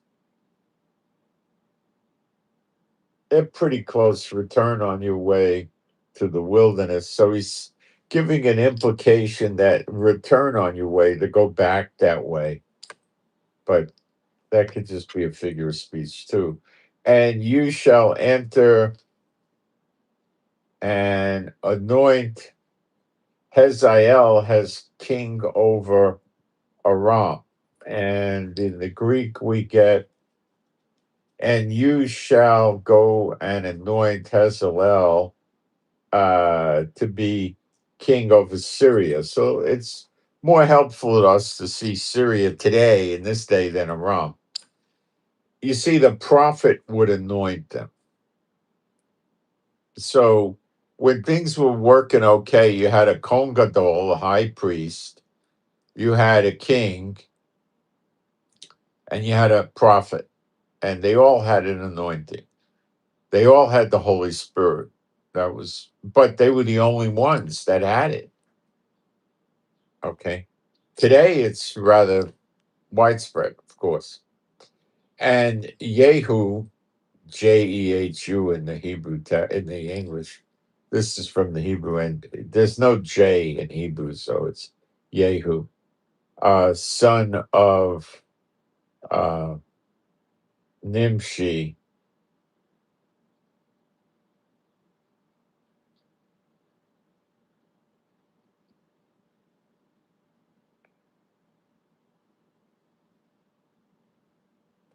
Jehu, son of Nimshi, you shall anoint as king over Israel. Now the Greek goes in Jehu, well, it says Jehu, but it's Jehu. The son of Nimshi, you shall anoint to be king over Israel. It's the same. And Elisha, not Elijah, Elisha, son of Shaphat from Abel Meolah, you shall anoint as prophet in your place. So Elijah at this point was knowing something was going to change with him. Okay. And in the Greek it says, and Elijah the son of Shaphat from Abel Meloah, you shall anoint to be prophet in your place. Very much the same. The next verse is 17. And it shall be that the one escaping from the sword of Hazael, Jehu shall put to death. The Greek, and it shall be that the one escaping from the sword of Hazael, Jehu shall out, put to death. Okay. So it's very similar. And the one escaping from the sword of Jehu, Elisha, shall put to death. So he's got them all working in an alliance with each other, okay? And in the Greek, it says, and the one escaping from the sword of Jehu, Elisha, shall put to death. Okay. So he was assigning an executioner role. which is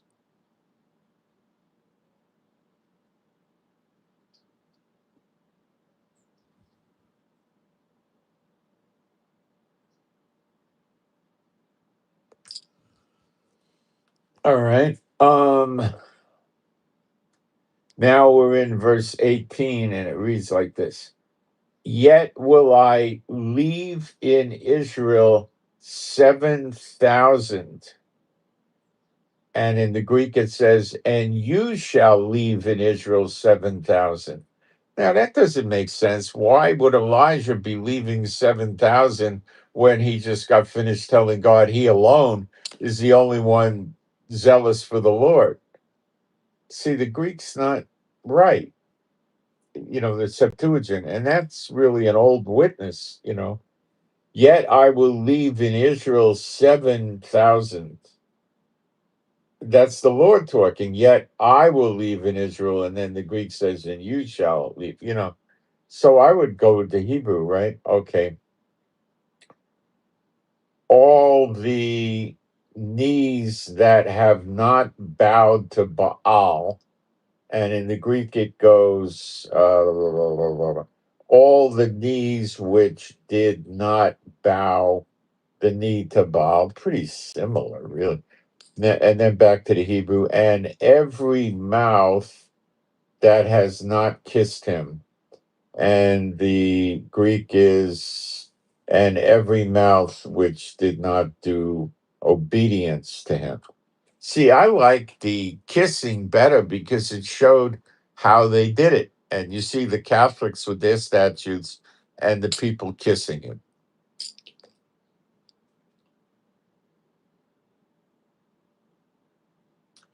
So a couple of comments here in the verse 11, it says the word tomorrow. Uh, the Septuagint added the word tomorrow uh, regarding when Elijah was to stand before the Lord. I don't know why they would add it, but they did. Um, then in verse 12, the Hebrew uses uh,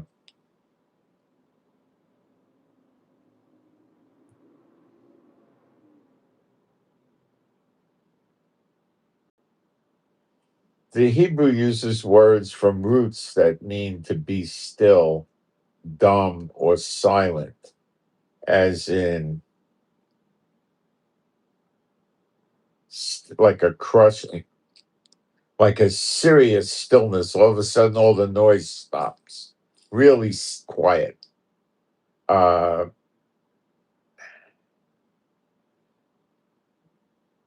so, and the stillness was modified by another word, sheer, a modifier or an adjective, sheer silence. Okay, to put more emphasis on really silent, right? Uh, and then the Septuagint translates this with the phrase, uh, rendering it as the sound of a gentle breeze, uh, shifting the imagery from absolute auditory silence to a gentle tactile. A breeze is tactile. You could hear a breeze, though, I suppose. Uh, I hear the breeze from my air conditioner. I feel it. I don't hear it. I feel it. Uh, so it's shifting the image away from absolute auditory absence. There's no sounds. Uh, uh, Over to a gentle tactile breeze. Uh, it's not right. Okay.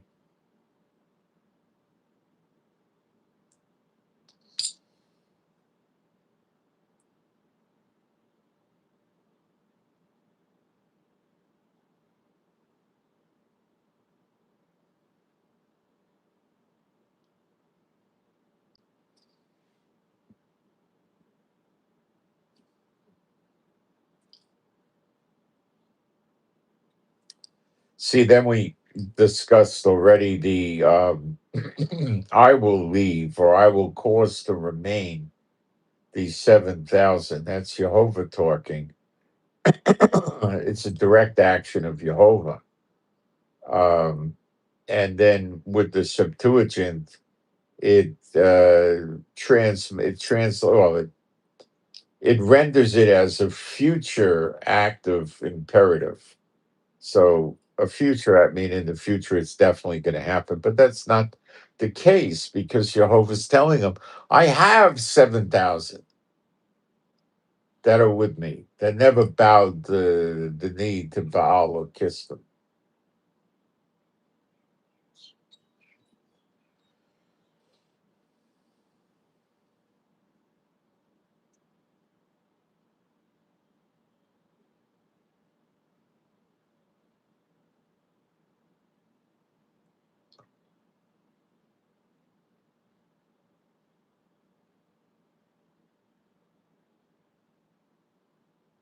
So you can see that, they take the liberties that were taken by Sweet in 1880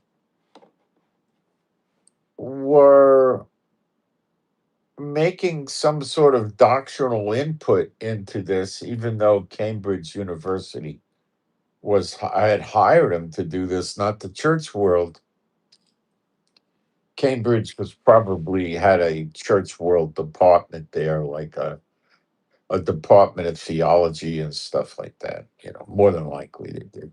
So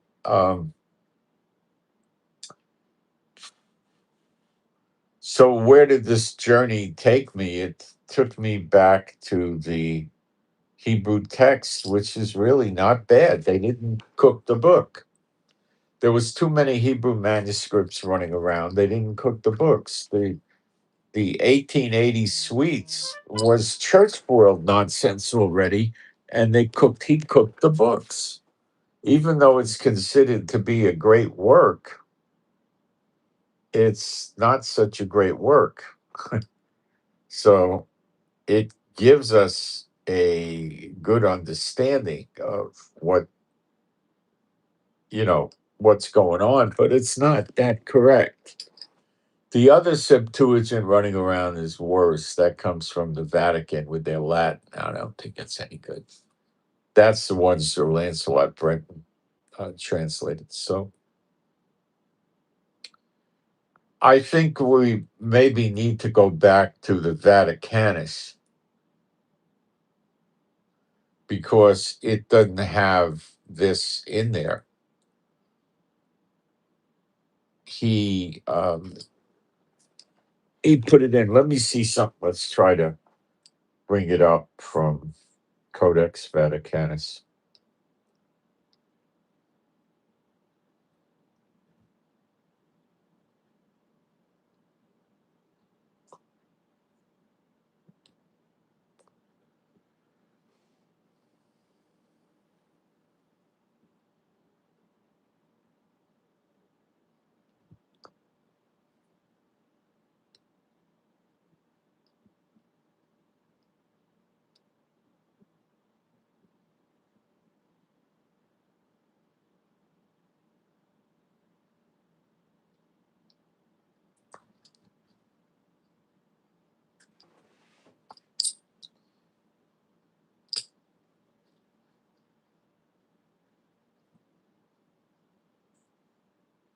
So this is from the Codex Vaticanus, not from Sweet.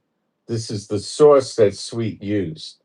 Verse 8. And he arose and ate and drank, and he went in the strength of that food 40 days and 40 nights until the mountain of Horeb. Well, that was pretty close to the same. I'll be back in a second. Fast break. And we'll go through it. And then we'll see how Sweet screwed up.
All right. Let's take a look. So now we're in verse 9. And he entered there into the cave and lodged there. And behold, the word of the Lord came to him, and he said, "What are you doing here, Elijah?"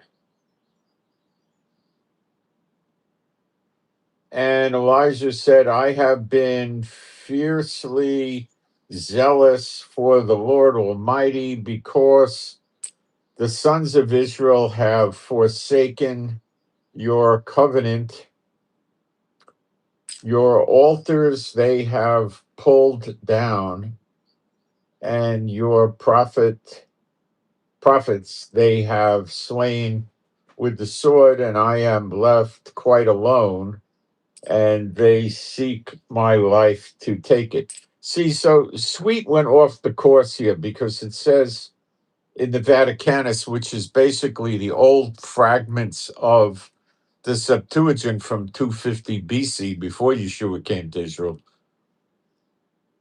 they're talking about um, he's alone. He's saying he's alone. I am left quite alone. See, and then Sweet went off the course. So anything really, I think when you get into the church years of the latter 1800s, you got to be very, very careful.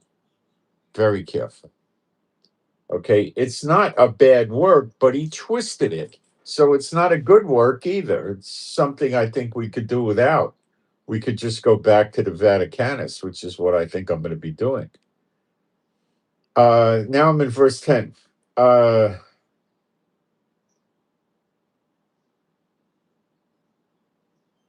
oh, no, we did 10. We'll do verse 11. And he said, "You shall go out tomorrow and stand on the mountain before the Lord."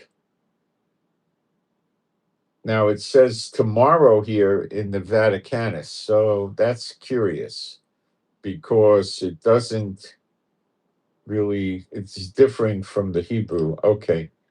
"And stand on the mountain before the Lord, and behold, the Lord will pass by, and a great strong wind disrupting mountains and shattering rocks before the Lord." See, it's just projecting it into a future. The emphasis isn't that right. The Hebrew's better. "There was no Lord in the wind, and after the wind, a shaking. There was no Lord in the shaking." So again, they probably did not have the earthquake word back then. But what is a shaking but an earthquaking, right? The same thing. And after the shaking of fire, I don't know what kind of fire. I don't know what's the story with the fire. "There was no Lord in the fire. And after the fire, a sound of a gentle breeze." And that's the error. So Sweet was just taking their error and continuing it. And it came to, now this was not, these Vaticanus, Codex Vaticanus would be missing parts, because they assembled fragments and pieces of papyri and leather and stuff that were used back then to write the scriptures. And then when there was something missing, they ad-libbed or used another source or something for it. Okay. They had to use something. All right. Verse 13. "And it came to pass, when Elijah heard it, he covered his face with his mantle." That was his clothing kind of stuff. He covered it because he didn't want to see the Lord, because that would mean he would die if he saw the Lord's face. Okay. "And with his mantle, and went out and stood under the cave, and behold, a voice came to him and said, "What are you doing here, Elijah?" And he said, "I have been uh, fiercely." What are you doing here is pretty good for us in English today. Uh, what is to you here would be the literal, and that's choppy for English. Hebrew doesn't go into English very well. 14. And he said, I have been fiercely zealous for the Lord, the ruler of all. Now, the ruler of all doesn't fit to me. The Hebrew's better. Because the sons of Israel have forsaken your covenant and altars, your altars, they have pulled down, and your prophets they have slain with the sword. And you see, they were killing the prophets because they was thinking, if we get rid of the prophets, there won't be any prophecies, so we don't have to worry about listening, or they won't come to pass. you know the Lord says he won't do anything unless he reveals it to his prophets first. So if there were no prophets, the Lord wouldn't do anything. This was the vain thinking they were going after, I think. They have forsaken the covenant, they have pulled down your altars, they have slain with the sword, and I am left quite alone, and they seek my life to take it.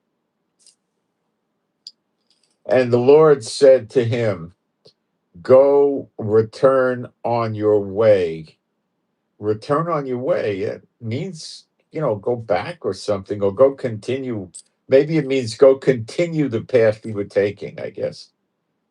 Maybe. And you shall enter into the way of the wilderness of Damascus, and you shall go and anoint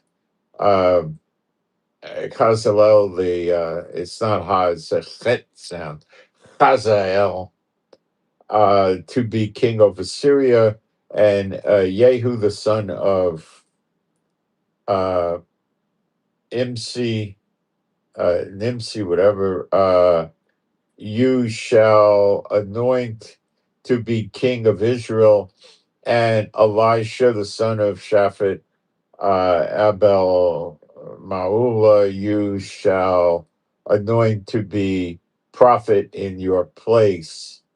And it shall be that the one escaping from the sword of Hazael, Jehu shall put to death, and the one escaping from the sword of Jehu, Elisha shall put to death, and you shall leave in Israel 7,000 men, all the knees which did not bow the knee to Baal, and every mouth which did not do obedience to him. No, I like the kissing it better. Um,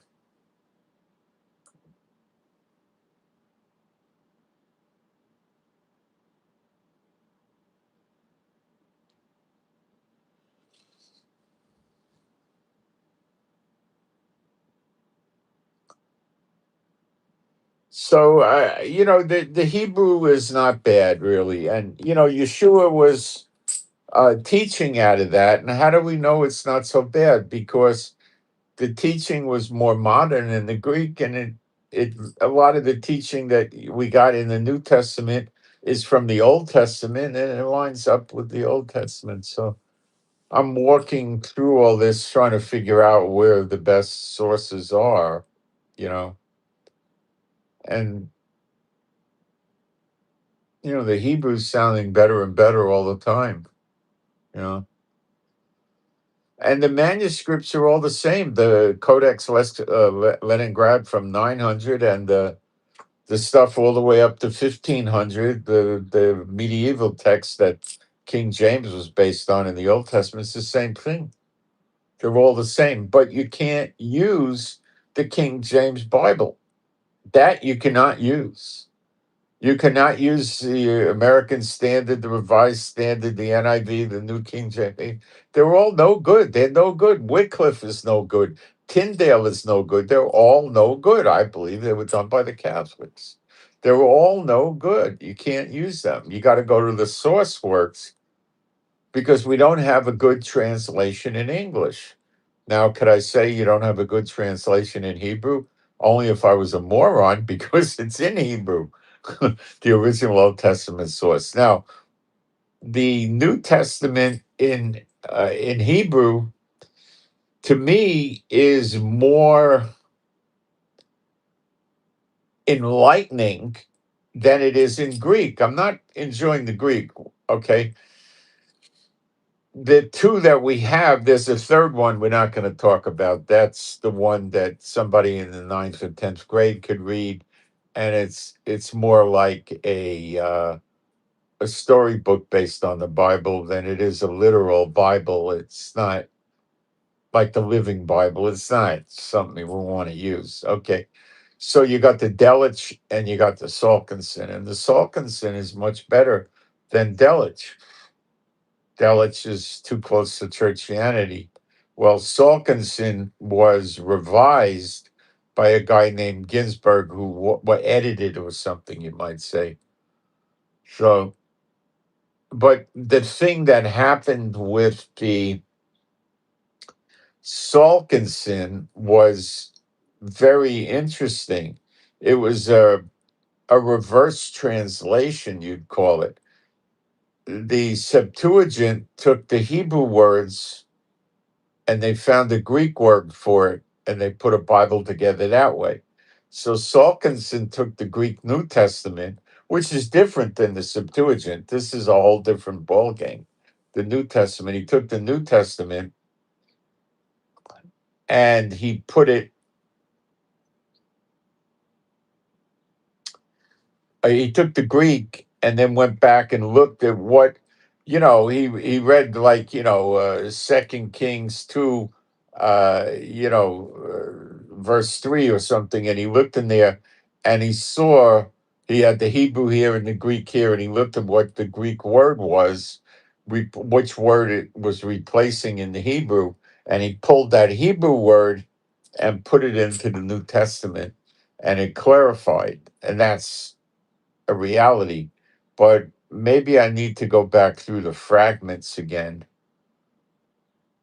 of the New Testament and start working on that and banging that against Salkinson and maybe not worrying about Delitzsch too much. So we'll keep experimenting and trying to find the best that we have. Now, we might not have anything that's really, really great, although I think the Old Testament is probably in the area of really, really great. Okay. But I don't. That's what I'm thinking. But we don't have the. I'll focus on the New Testament more and more. So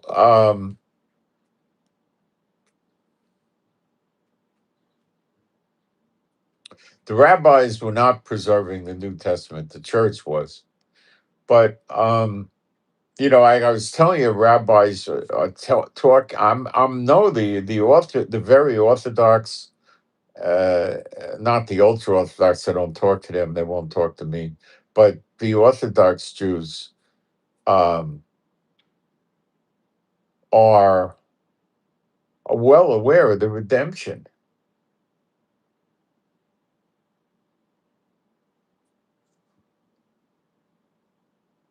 Okay. Are they aware of the people looking at Yeshua and being changed? Well, they got Malachi 3 and 4, and they got Zechariah 12, so they're pretty darn close if they don't have it as good as us. But because they don't have First John 3 2 and John 6:40, Revelation 1 7, but they got a lot of stuff there to work with, so they were aware of this.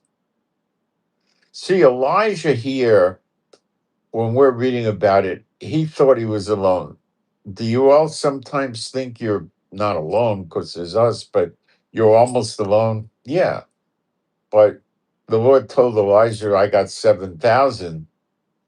So you there's a lot of us, more than we know, because a lot of them are disjointed. And I'm only dealing with people that speak English. You got to remember that.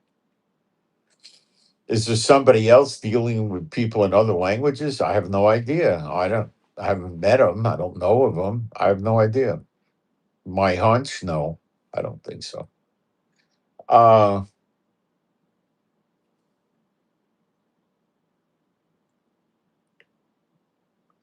but you're not that alone. And times were bad there. Jezebel was evil and rotten, and she was running her priests, and they were persecuting everybody. And the prophets were hidden in caves too, and were being fed in those days and stuff like that. Um,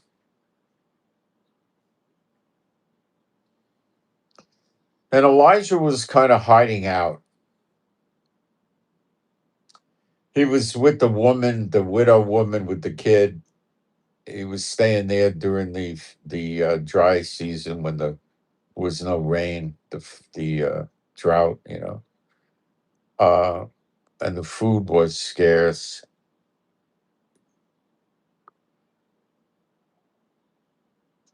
But the prophets knew him. They had a school of prophets, I guess. Elijah was, since they knew who Elijah was, it would be reasonable to think that Elijah was probably teaching them at some points in time or something like that, or at least he knew him and they knew him. But he was a prophet. So I expect they knew him. But uh, the days of Elijah back then aren't exactly like what we got going on today because we're in recompenses. That wasn't really the case there. So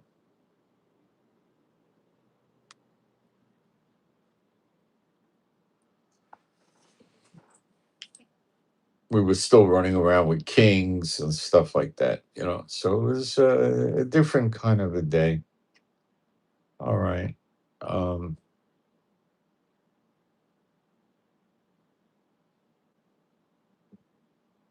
it's just amazing. Anything to do with money, what's going on in the world, how they're putting more and more restrictions on people. They're such pieces of crap. The leaders of every country in the world, bar none, are all Satan bots and they're transactional and they're crazy. Well, they're almost all transactional. And they're crazy. They just keep pushing on us, pushing on us. Satan's just nuts. So unleash on Satan, you know, use your warfare every day on him. Make him crazy. Wear him down. Don't let up. Go after the big corporations, the governments, definitely. Go after the local governments and the national governments. Go after the big corporations. Just keep banging them down and banging them and go after the religious leaders. Just keep making trouble for him. That's what you need. The more trouble you make from him, the better, the easier it goes for us. Usually, he just keeps it up. He just keeps bothering us and bothering us and bothering us and bothering us and bothering us because he hates humans. He hates the people that serve him. Don't you think he hates them? He knows what he's doing to them. They're going to wind up in the lake of fire. He knows that. He knows he's not going to win. He's just trying to cause as much distress and trouble for God as he can because he's evil and he's into vengeance, and that's it.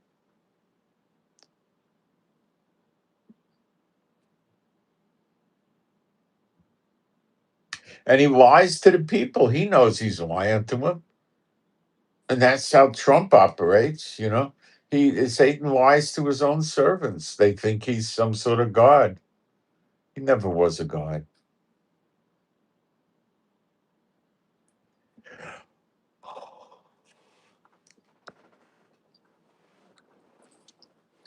Satan can't create a toothpick, yet they follow him. All right. So, you got to do your spiritual warfare, you know, and the more we do, Usually the better it gets, but you're not going to conquer the world with spiritual warfare. You're going to conquer the world with the gospel. That's the important thing. Go ye forth into all the world and toss demons or spread the gospel. Give me a second.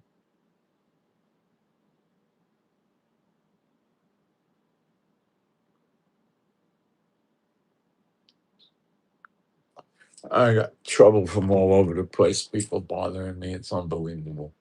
Unbelievable. And you all have problems. I mean, yeah, the price of food and everything is, it's just going nuts. And the only thing you really can do is ask the Lord for mercy and grace and ask the Lord to please end it, you know? All right, let's pray for, I don't know what good it'll do, but let's try. My Heavenly Father, Jehovah, B'Shem Yeshua Mashiach, I pray for a big break between Israel and the United States, that they fall out and they're never friends again. And we move forward in prophecy. B'Shem Yeshua HaMashiach. And you can agree with that. It's the best thing for Israel and for you, because this is where you'll be living. It's just so bad now. I just can't imagine how bad it is. It just keeps getting worse and worse and worse and worse. All right. Let's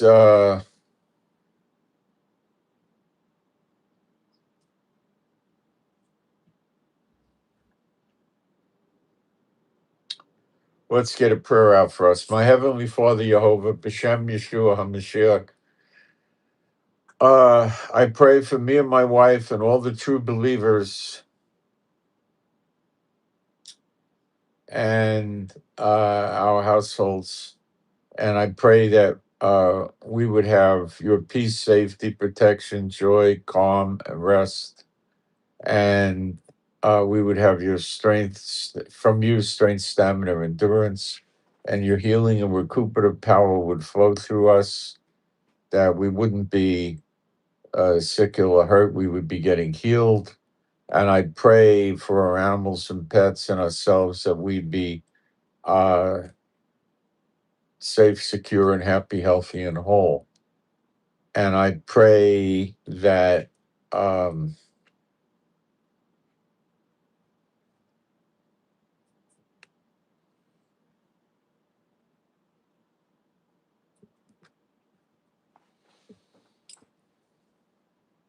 if any of us needs a house, we find a good house, a good deal in a house, and get housing. If any of us need work, we find work and get a good job.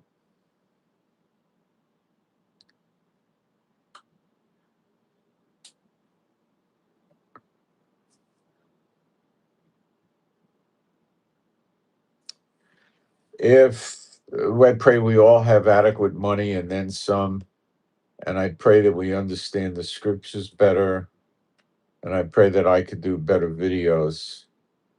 B'Shem Yeshua HaMashiach. And now I'll do it a little different, spiritual warfare.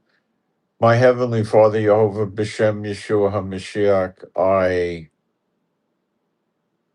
loose from me and my wife and all the true believers and our families and households any unclean spirits in any of these people is kicked out of the people immediately, never to return unto them again.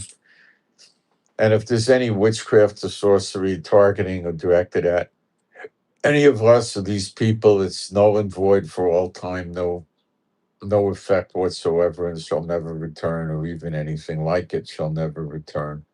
B'Shem Yeshua HaMashiach. And that's what I got for today. And I send my shalom to all those who love Yeshua HaMashiach. And I'm out.